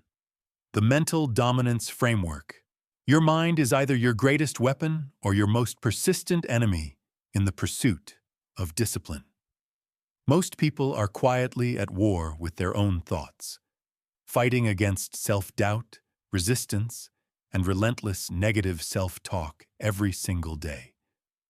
This internal conflict drains massive amounts of energy and attention that could otherwise be directed toward productive, meaningful action. Disciplined people don't have fundamentally different minds than you do. They have different relationships with their minds. They understand that thoughts are not facts, emotions are not commands, and internal resistance is not evidence that they should quit. They've developed what I call mental dominance, the cultivated ability to direct their mental resources toward their goals, regardless of what their brain happens to be suggesting or demanding moment to moment. Mental dominance is not about positive thinking or about suppressing negative thoughts and pretending everything is great. Those approaches are superficial and unsustainable. Real mental dominance is about understanding how your mind actually works and using that understanding to maintain focus and motivation even when your brain seems determined to work against you. Your brain operates in two primary modes: the conscious mind, which handles logical thinking and intentional decision-making, and the subconscious mind, which handles automatic responses and emotional reactions. Most people try to use conscious willpower to override subconscious programming, which is exhausting and temporary at best. The advanced approach is to gradually reprogram your subconscious mind to actively support your conscious goals through techniques like visualization, deliberate affirmation, and consistent mental rehearsal. But mental dominance goes deeper than just programming techniques. It requires understanding the specific mental traps that reliably destroy discipline and developing clear, practiced responses to each trap. The first mental trap is catastrophic thinking. This is when your brain takes small, recoverable setbacks and inflates them into evidence of total, irreversible failure. You miss one workout, and suddenly you're convinced you'll never be genuinely fit. You have one unproductive day and decide you're fundamentally lazy. You make one mistake and conclude you're simply not capable of success. The disciplined response is immediate perspective correction, challenging the catastrophic narrative with objective evidence.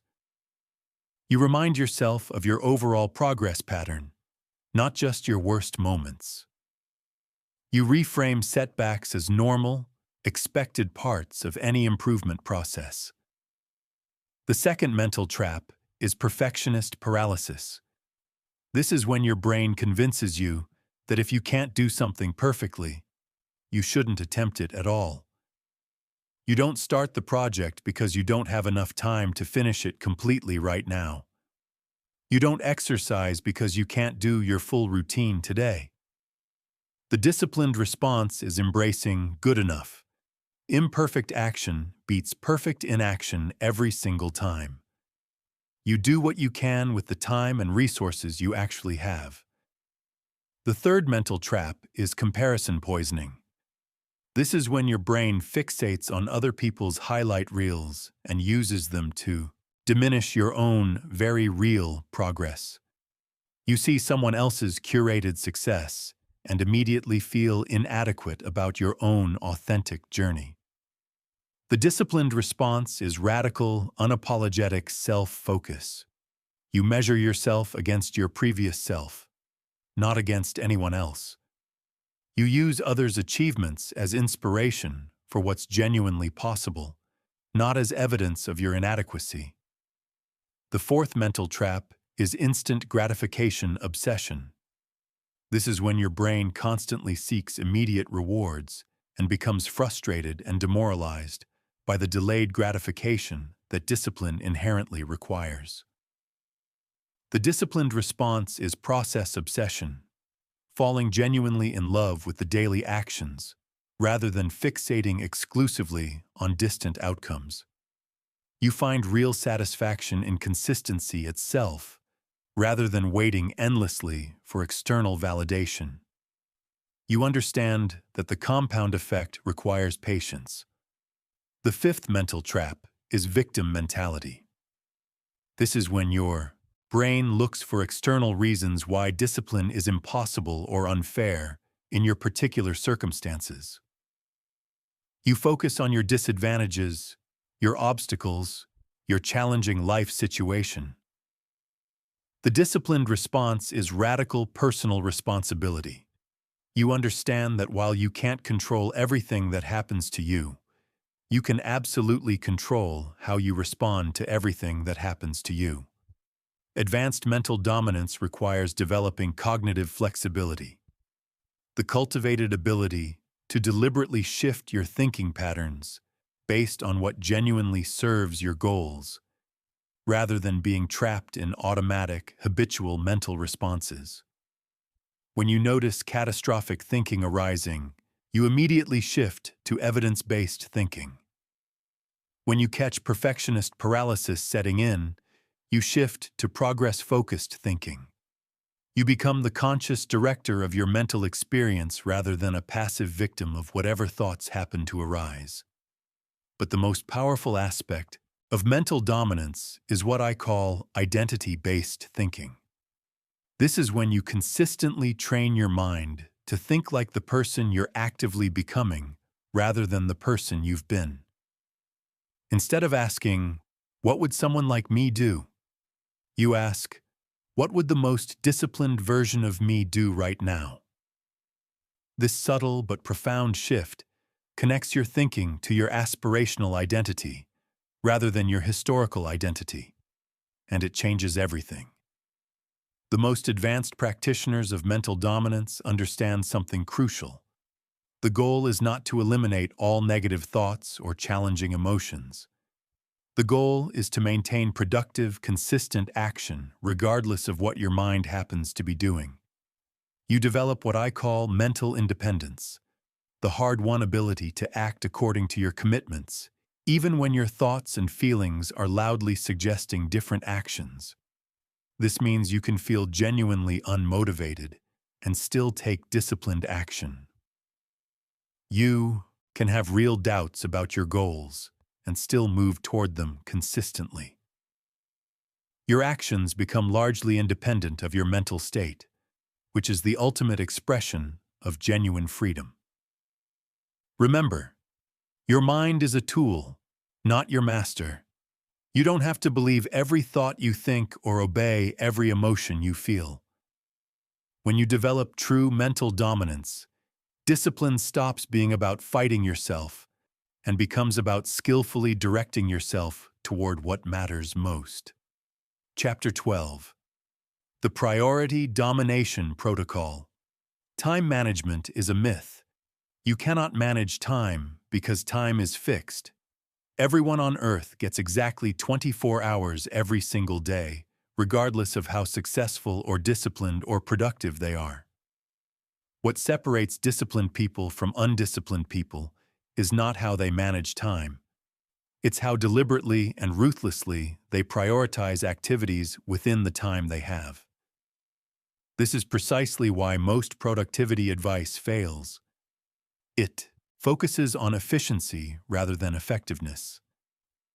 It teaches you how to do things faster rather than how to clearly identify which things actually matter enough to deserve your precious, irreplaceable time.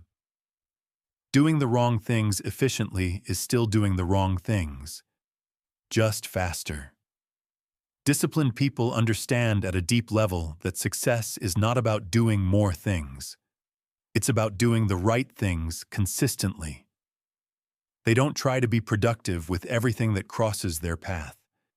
They try to be ruthlessly, almost obsessively selective about what deserves their genuine attention in the first place. The Priority Domination Protocol is a systematic approach to identifying your highest leverage activities and then protecting them, ferociously, from the constant invasion of urgent but ultimately unimportant tasks. It operates on 3 levels: strategic clarity, tactical filtering, and protective systems. Strategic clarity means understanding the critical difference between goals and priorities. Goals are the outcomes you want to achieve. Priorities are the small number of specific activities that will create the biggest possible impact toward those outcomes. Most people have reasonably clear goals, but dangerously unclear priorities, which leads to scattered, diffuse effort and consistently disappointing results. The disciplined approach is identifying the 2 or 3 activities that, if done consistently, would make everything else easier or even unnecessary. These are your core priority activities, and they deserve the majority of your time, energy, and focused attention. For someone building a business, core priority activities might be product development, customer acquisition, and revenue optimization. Everything else is secondary. For someone improving their health, core priorities might be consistent exercise, genuinely nourishing eating, and adequate sleep. Everything else is enhancement, not foundation. The key is being brutally, uncomfortably honest about what actually drives meaningful results versus what merely feels productive in the moment.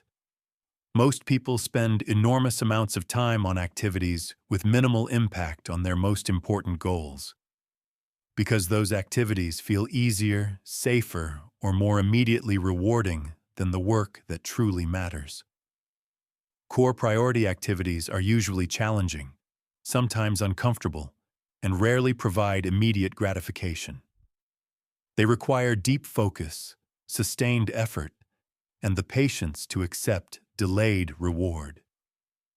This is exactly why most people avoid them, and exactly why they're so powerful for those who embrace them. Tactical filtering means developing systematic criteria for evaluating opportunities, requests, and distractions that constantly compete for your attention. Instead of making decisions reactively based on whoever is pressing you hardest in the moment, you make decisions strategically based on genuine alignment with your core priority activities. Before committing to anything, you ask, does this directly support one of my core priorities? Will this create meaningful progress toward my most important goals? Is this truly the highest value use of my time right now? If the honest answers are no, then the answer to the request is no, regardless of how appealing or important it might appear in the moment. This requires saying no to genuinely good opportunities in order to preserve your capacity for truly great ones. And here's the uncomfortable truth most people never fully accept. Every yes to something unimportant is a no to something important. Every minute spent on low-priority activities is a minute permanently unavailable for high-priority work.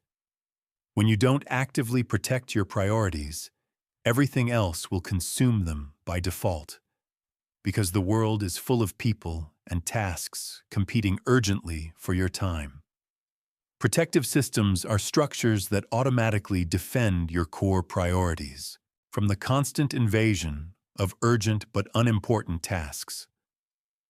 These systems operate independently of your willpower or memory, creating real barriers that prevent distraction and interruption from eroding the time and energy you've allocated to what matters most. The first protective system is strategic time blocking. You schedule specific blocks of time for your core priority activities and treat those blocks as genuinely sacred, non-negotiable commitments, equal in importance to a meeting with your most important client. During priority blocks, you're unavailable for meetings, calls, emails, or any other competing activities, unless there is a genuine emergency. The second protective system is environmental design for deep focus. You create physical and digital environments that actively support concentrated, uninterrupted work on your priorities while making distractions as difficult as possible. This might mean a dedicated workspace for your most important projects, applications that block distracting websites during priority hours, or physical arrangements that minimize interruptions from others. The third protective system is strategic energy allocation. You schedule your core priority activities during your natural peak energy periods, and you batch lower priority tasks during times when your cognitive capacity is naturally lower. Most people do this completely backward, burning their best hours on email and meetings, and then trying to do their most important creative and strategic work when they're already mentally depleted. Advanced priority domination involves what I call seasonal prioritization, recognizing that your core priority activities will appropriately change based on your current life phase, business cycle, or development stage. This requires regular priority audits where you honestly evaluate whether your current core priority activities still align with where you're actually trying to go. You might discover that activities that were absolutely crucial 6 months ago are now handled by better systems or other people, freeing you to focus on new, higher leverage opportunities that didn't exist before.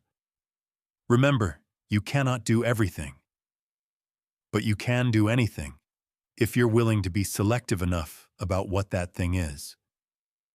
The question is not whether you have time for your priorities. The question is whether you have priorities for your time. When you dominate your priorities instead of allowing them to be dominated by everything else, you create the foundation for extraordinary, compounding achievement. Discipline without clear priorities is just exhausting, busy work. But discipline applied to the right priorities is the fastest, most direct path to any goal you genuinely want to achieve. Chapter 13. The Stress Optimization Engine. Most people think stress is the enemy of discipline. They believe that pressure, setbacks, and genuinely difficult circumstances make disciplined behavior impossible to sustain. This is completely, demonstrably backward. Stress is not the enemy of discipline. Stress is the forge where real, battle-tested discipline is created and strengthened. The difference between people who thrive under pressure and people who crumble beneath it is not the absence of stress. It's their fundamental relationship with stress. Disciplined people don't avoid stress. They optimize it with skill and intention. They understand that the right amount of stress actually enhances performance, while the wrong type or amount undermines it completely. This is grounded in what psychologists call the Yerkes-Dodson law, which demonstrates that performance increases with stress up to an optimal point, and then decreases as stress becomes overwhelming and unmanageable. The goal is not eliminating stress from your life. It's finding and maintaining your personal optimal stress level for maximum disciplined performance. Most people operate at chronically suboptimal stress levels, either understressed and therefore unmotivated and complacent, or overstressed and therefore anxious, scattered, and reactive. They never quite find the productive middle ground where stress becomes a genuine performance enhancer. The stress optimization engine is a framework for calibrating your stress levels to maximize discipline and performance. It operates through three interconnected processes: stress awareness, stress modulation, and stress utilization. Stress awareness means deeply understanding your personal stress signals and patterns.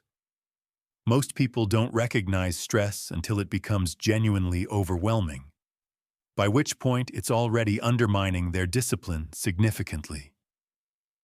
Optimal stress management requires early detection and continuous calibration.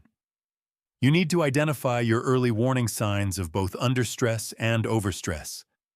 Understress might show up as persistent boredom, chronic procrastination, a frustrating lack of urgency, or difficulty maintaining focus on anything for long.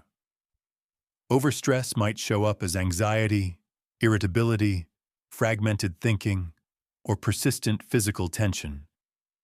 Knowing your personal signals allows you to intervene early, before things get out of hand. Advanced stress awareness involves tracking your stress levels over time and correlating them with your actual performance on disciplined behaviors.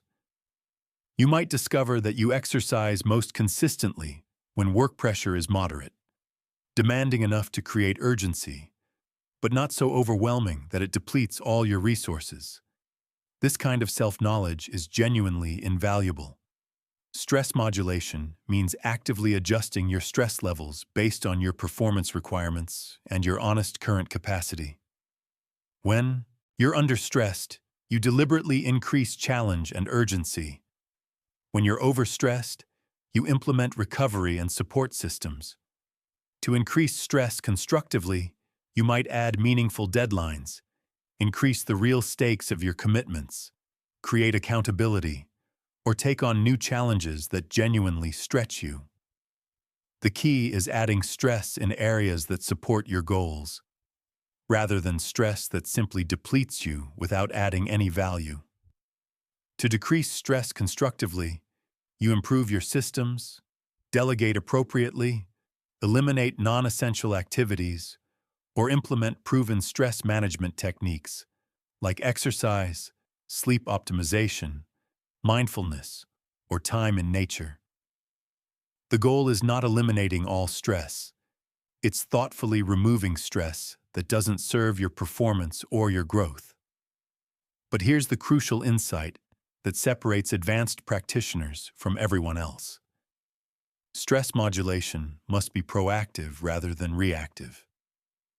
By the time you feel genuinely overwhelmed, you're already past your optimal performance level, and the cost to your discipline is already significant. You need to adjust your stress levels based on leading indicators, early warning signs you notice before the stress becomes overwhelming. This means planning stress cycles deliberately, rather than simply enduring whatever stress randomly appears. You deliberately increase stress during focused work and achievement periods, then deliberately reduce it during recovery periods. You create sustainable stress rhythms rather than lurching from crisis to crash. Stress utilization means channeling the energy that stress creates toward your disciplined behaviors, rather than allowing it to scatter your focus or express itself as destructive behavior. Stress creates real neurological energy. That energy can either fuel productive action or destructive behavior depending entirely on how you consciously direct it. When you feel stressed, instead of trying to eliminate the feeling, you immediately channel that energy toward your most important priority activities. Anxiety about a deadline becomes fuel for focused, concentrated work. Frustration about a persistent challenge becomes motivation for creative problem-solving. Pressure around your goals becomes energy for consistent, disciplined execution. This requires a fundamental reframe of stress from something that happens to you into something you can use intentionally. Instead of, "I'm too stressed to work out," you think, "I'm going to channel this stress energy into a genuinely intense workout." Instead of, "This pressure is making me anxious," you think, "This pressure is creating real urgency for my most important priorities." The most advanced form of stress utilization is what I call stress seeking. Deliberately and systematically exposing yourself to manageable stress in controlled ways, to build your overall capacity for handling larger stresses when they inevitably arrive. This might mean taking cold showers to build stress tolerance and mental toughness, setting aggressive but genuinely achievable deadlines to create productive pressure that sharpens your focus, taking on challenging projects that stretch your capabilities in ways that feel uncomfortable at first. You're essentially stress training your nervous system, teaching it to perform better and more reliably under pressure. The ultimate goal of the stress optimization engine is developing what researchers call anti-fragility, the remarkable ability to get stronger from stress rather than just surviving it. Anti-fragile discipline systems actually improve under pressure rather than breaking down. This means building discipline habits that become more robust when challenged, creating systems that refine themselves when stressed, and developing mental models that habitually see pressure as opportunity rather than threat. Remember, stress is not your enemy, but unmanaged stress will absolutely destroy your discipline over time. The goal is not avoiding all stress, but optimizing your stress levels for maximum performance and long-term growth. Disciplined people don't have less stress. They have better, more intentionally managed stress. They choose their challenges rather than letting challenges choose them. Chapter 14. The Evolution and Adaptation Matrix. The biggest, most common mistake people make with discipline is treating it as a fixed, permanent system. They find a routine that works reasonably well and then try to maintain that exact routine indefinitely, forever unchanged. But life is constantly evolving, and rigid discipline systems that can't adapt will eventually break when faced with new circumstances, changing goals, or natural growth phases. Real discipline is not about rigidity, it's about adaptability. The most disciplined people are constantly and intentionally evolving their systems, upgrading their approaches, and adapting their methods based on what's actually working and what their growth genuinely demands. This is what I call disciplined flexibility. The ability to maintain your core commitments and values while adjusting your methods and tactics based on what's currently working and what's not. The Evolution and Adaptation Matrix is a framework for systematically upgrading your discipline systems as you grow. It operates through 4 interconnected processes: performance tracking, system auditing, strategic pivoting, and capacity expansion. Performance tracking means measuring not just whether you're following your discipline systems, but whether those systems are actually producing the results you want. Most people track compliance without tracking effectiveness. They know whether they completed their habits, but not whether those habits are creating meaningful, cumulative progress toward what they most care about. Effective performance tracking requires both leading indicators and lagging indicators. Leading indicators are the daily actions and behaviors that predict future results. Lagging indicators are the actual outcomes and results you achieve over time. But performance tracking goes deeper than just results metrics. You also need to honestly track the sustainability and satisfaction of your discipline systems. A system that produces results but makes you genuinely miserable is not truly successful, because misery is not sustainable over the long term. The best discipline systems enhance your overall quality of life while moving you toward your goals, rather than requiring you to sacrifice your well-being for achievement. System auditing means regularly and honestly evaluating your discipline systems to identify what's working well, what's working poorly, and what might be missing entirely. Most people never audit their systems because they assume that if something worked before, it will continue working forever. But your genuine needs and capacities change as you develop and grow. Systems that were perfect for a beginner might hold you back at intermediate levels. Methods that worked during low-stress periods might fail completely during high-stress ones. Approaches that served you in one life phase might be inadequate for the next. Effective system auditing involves asking honest, searching questions. Which of my discipline habits still genuinely challenge me and promote growth? Which behaviors have become so automatic that they no longer require conscious effort and might need to be elevated? Which systems are creating unnecessary friction or resistance? Which areas of my life need more structure and which could benefit from more flexibility? You also need to audit your systems against your current goals and values, because sometimes your discipline systems are functioning perfectly, but your goals have evolved and your systems haven't kept pace. You might have excellent systems for building muscle, but completely inadequate systems for building the kind of professional relationships that matter for your next stage of growth. Strategic pivoting means making deliberate, intentional changes to your discipline systems based on your performance data and system audit findings. This is emphatically not about abandoning discipline when things get difficult. That's just quitting with a sophisticated name. Strategic pivoting is about upgrading your approach when better, more appropriate methods become available, or when your current approach is clearly no longer serving your evolution.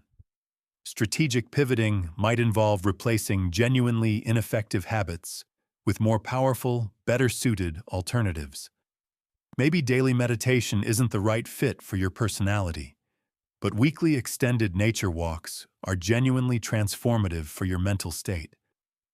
Maybe gym workouts feel like a chronic burden that drains your motivation, but outdoor activities energize and inspire you. It might involve adjusting the intensity or frequency of existing habits based on your honestly assessed current capacity and real-world circumstances. During busy seasons with competing demands, you might wisely reduce workout duration while fiercely maintaining consistency. During periods of more space and freedom, you might increase learning activities while preserving healthy work-life integration. The key to successful pivoting is making one deliberate change at a time and testing it thoroughly before making additional changes. Most people try to overhaul their entire system simultaneously, which creates chaos and makes it genuinely impossible to determine what's actually working. Capacity expansion means systematically increasing your ability to handle more complex or demanding discipline challenges over time. This is the opposite of the common, stagnating approach of keeping discipline systems static once they're somewhat comfortable and working. Just like physical fitness, discipline capacity grows through progressive, sustained overload. Someone who can currently maintain 3 consistent habits can eventually maintain 5 or 7. Someone who can currently focus with genuine depth for 30 minutes can eventually focus for 90. But capacity expansion must be strategic rather than arbitrary. You want to expand in directions that authentically support your most important goals and values, rather than just expanding for the sake of doing more. More discipline is not automatically better discipline if it's misaligned with your actual priorities and deepest aspirations. Capacity expansion also involves developing discipline in new domains of your life. Maybe you have strong, reliable physical discipline, but weak, inconsistent financial discipline. Maybe you have excellent professional discipline, but poor discipline around rest and recovery. True discipline mastery ultimately involves developing comprehensive life discipline, rather than just excelling in one narrow area while neglecting others that matter. The most advanced practitioners understand clearly that discipline evolution never truly stops. They see themselves as perpetual, enthusiastic students who are always learning new methods, testing new approaches, and refining their systems based on real feedback. They understand that the discipline systems that brought them to their current level won't necessarily carry them to the next. This requires what I call disciplined humility, the genuine willingness to abandon methods that are no longer serving you, even when those methods were successful and meaningful in the past. It means being more deeply committed to results than to any particular method, more loyal to your growth trajectory than to your comfort. But evolution and adaptation must always be carefully balanced with consistency and stability. You can't be constantly, anxiously changing everything, or you'll never build the momentum and identity foundation that discipline requires to really take root. The key is maintaining absolute consistency in your core principles and values while thoughtfully adapting your methods and tactics as circumstances and understanding evolve. Remember, the most disciplined people are not the most rigid people. They are the most adaptable people. Those who maintain unwavering commitment to their core values while remaining genuinely flexible about the best paths to embody those values. Chapter 15. The Discipline Mastery Integration. Everything you've encountered in this audiobook means nothing, absolutely nothing, unless you integrate it into a cohesive living system that transforms how you operate every single day. Most people consume self-improvement content like entertainment, learning fascinating concepts without ever implementing the systems those concepts point toward. But discipline is not about knowledge. It's about application. The profound, life-changing difference between someone who knows about discipline and someone who actually lives discipline is integration. Integration means taking all the frameworks, principles, and techniques you've absorbed and weaving them into a comprehensive, coherent approach that gradually becomes your natural way of being. This final chapter is not about learning new concepts. It's about creating your personal discipline operating system, an integrated approach that makes disciplined behavior your default mode of operation rather than something you have to continually force yourself to do. The discipline mastery integration operates through 5 natural sequential phases: foundation establishment, system synchronization, momentum acceleration, mastery refinement, and legacy creation. Foundation establishment means implementing the core principles that everything else builds upon. You cannot skip this phase or rush through it, because everything that follows depends on having solid fundamentals in place. Your foundation consists of 3 non-negotiable elements that are not goals you gradually work toward, but prerequisites you establish immediately. Identity clarity means deciding, with genuine commitment, who you are becoming, and holding that identity regardless of your current circumstances or past patterns. You are not someone trying to become disciplined. You are someone who is disciplined, who is actively expressing and deepening that discipline every day. This identity becomes the filter through which you make every significant decision. Environmental alignment means systematically designing your physical, digital, and social environments to support disciplined behavior while systematically eliminating triggers for undisciplined behavior. Your environment should make the right choices automatic and the wrong choices genuinely difficult. Minimum viable consistency means identifying the smallest possible disciplined actions you can take every single day, regardless of what life throws at you. These become your absolute non-negotiable baseline, the floor below which you never fall, preserving the critical psychological momentum that discipline needs to survive difficult periods. Once your foundation is genuinely solid, you move to system synchronization. This means connecting all your discipline systems so they reinforce each other rather than competing for the same finite resources or creating internal conflicts. Your morning routine should naturally prepare you for productive, focused work. Your work systems should actively support your health goals. Your health habits should enhance your energy for personal and professional development.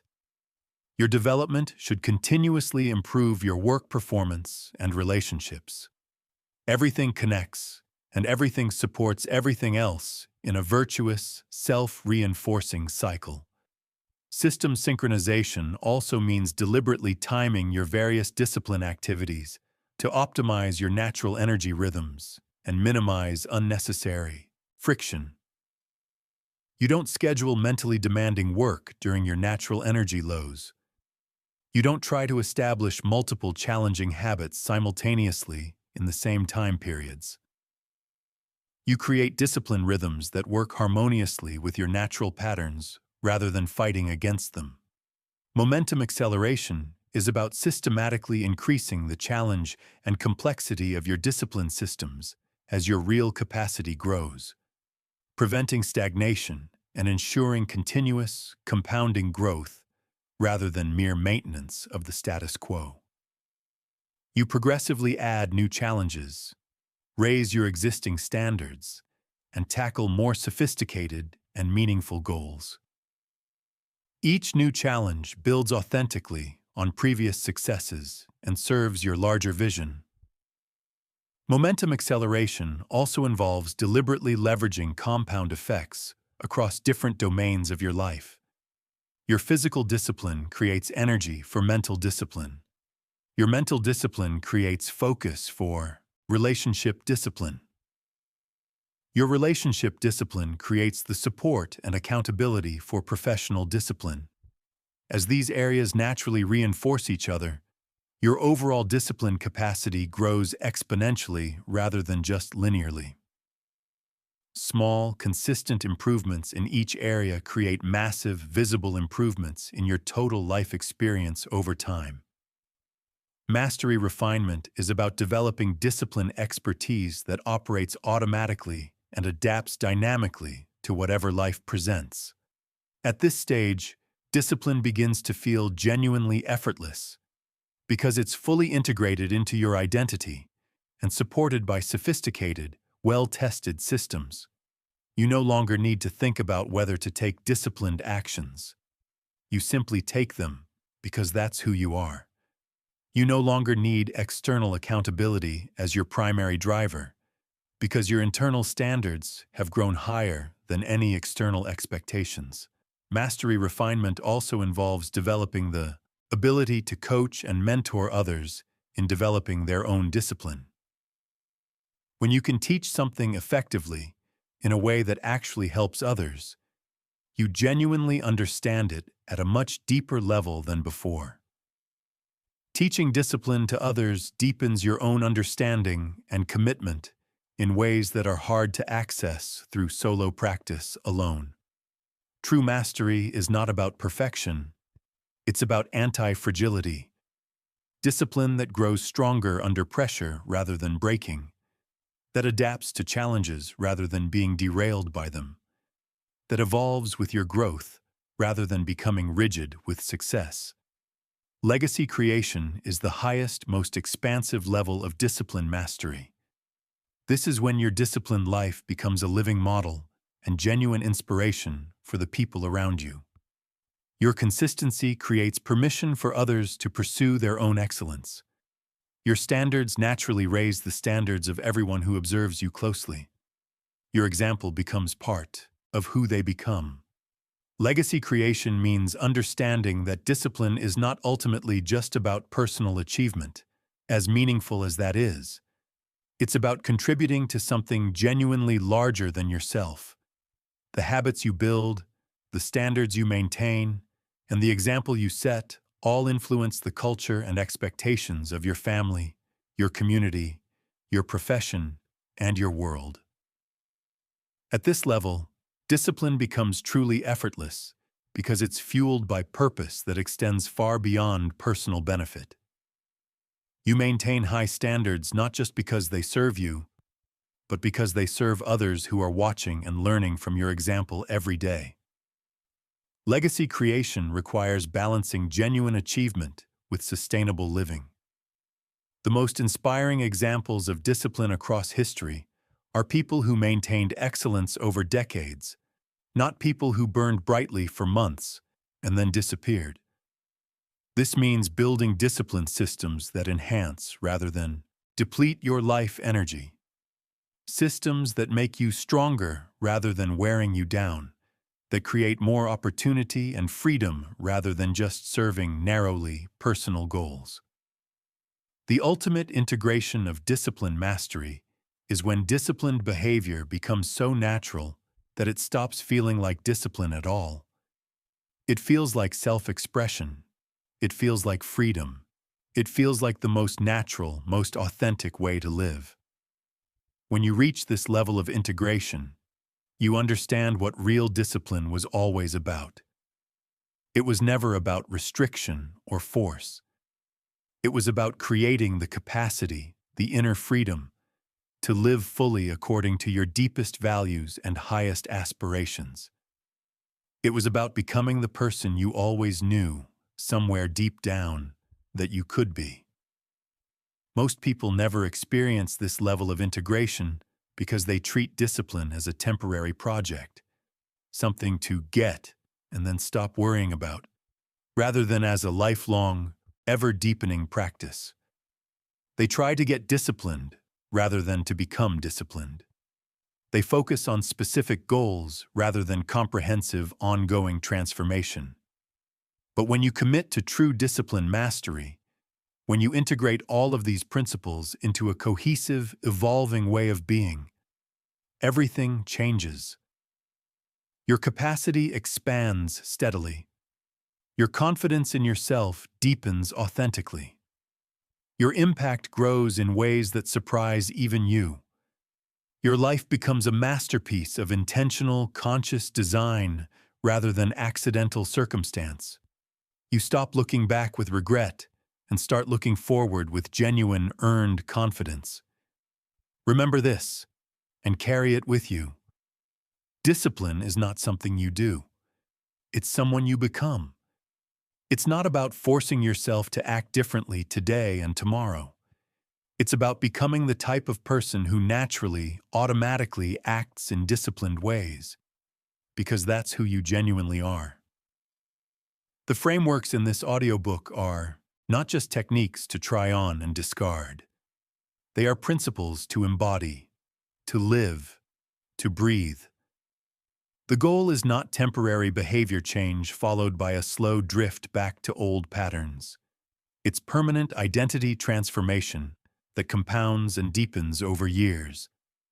The outcome is not just achieving your current goals, as important as those goals are.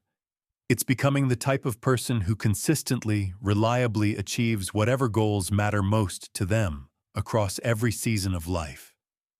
You now have everything you need to force yourself to be disciplined, not through fragile willpower or inconsistent motivation, but through systems, identity, environment, and deep integration. The question is not whether these principles work.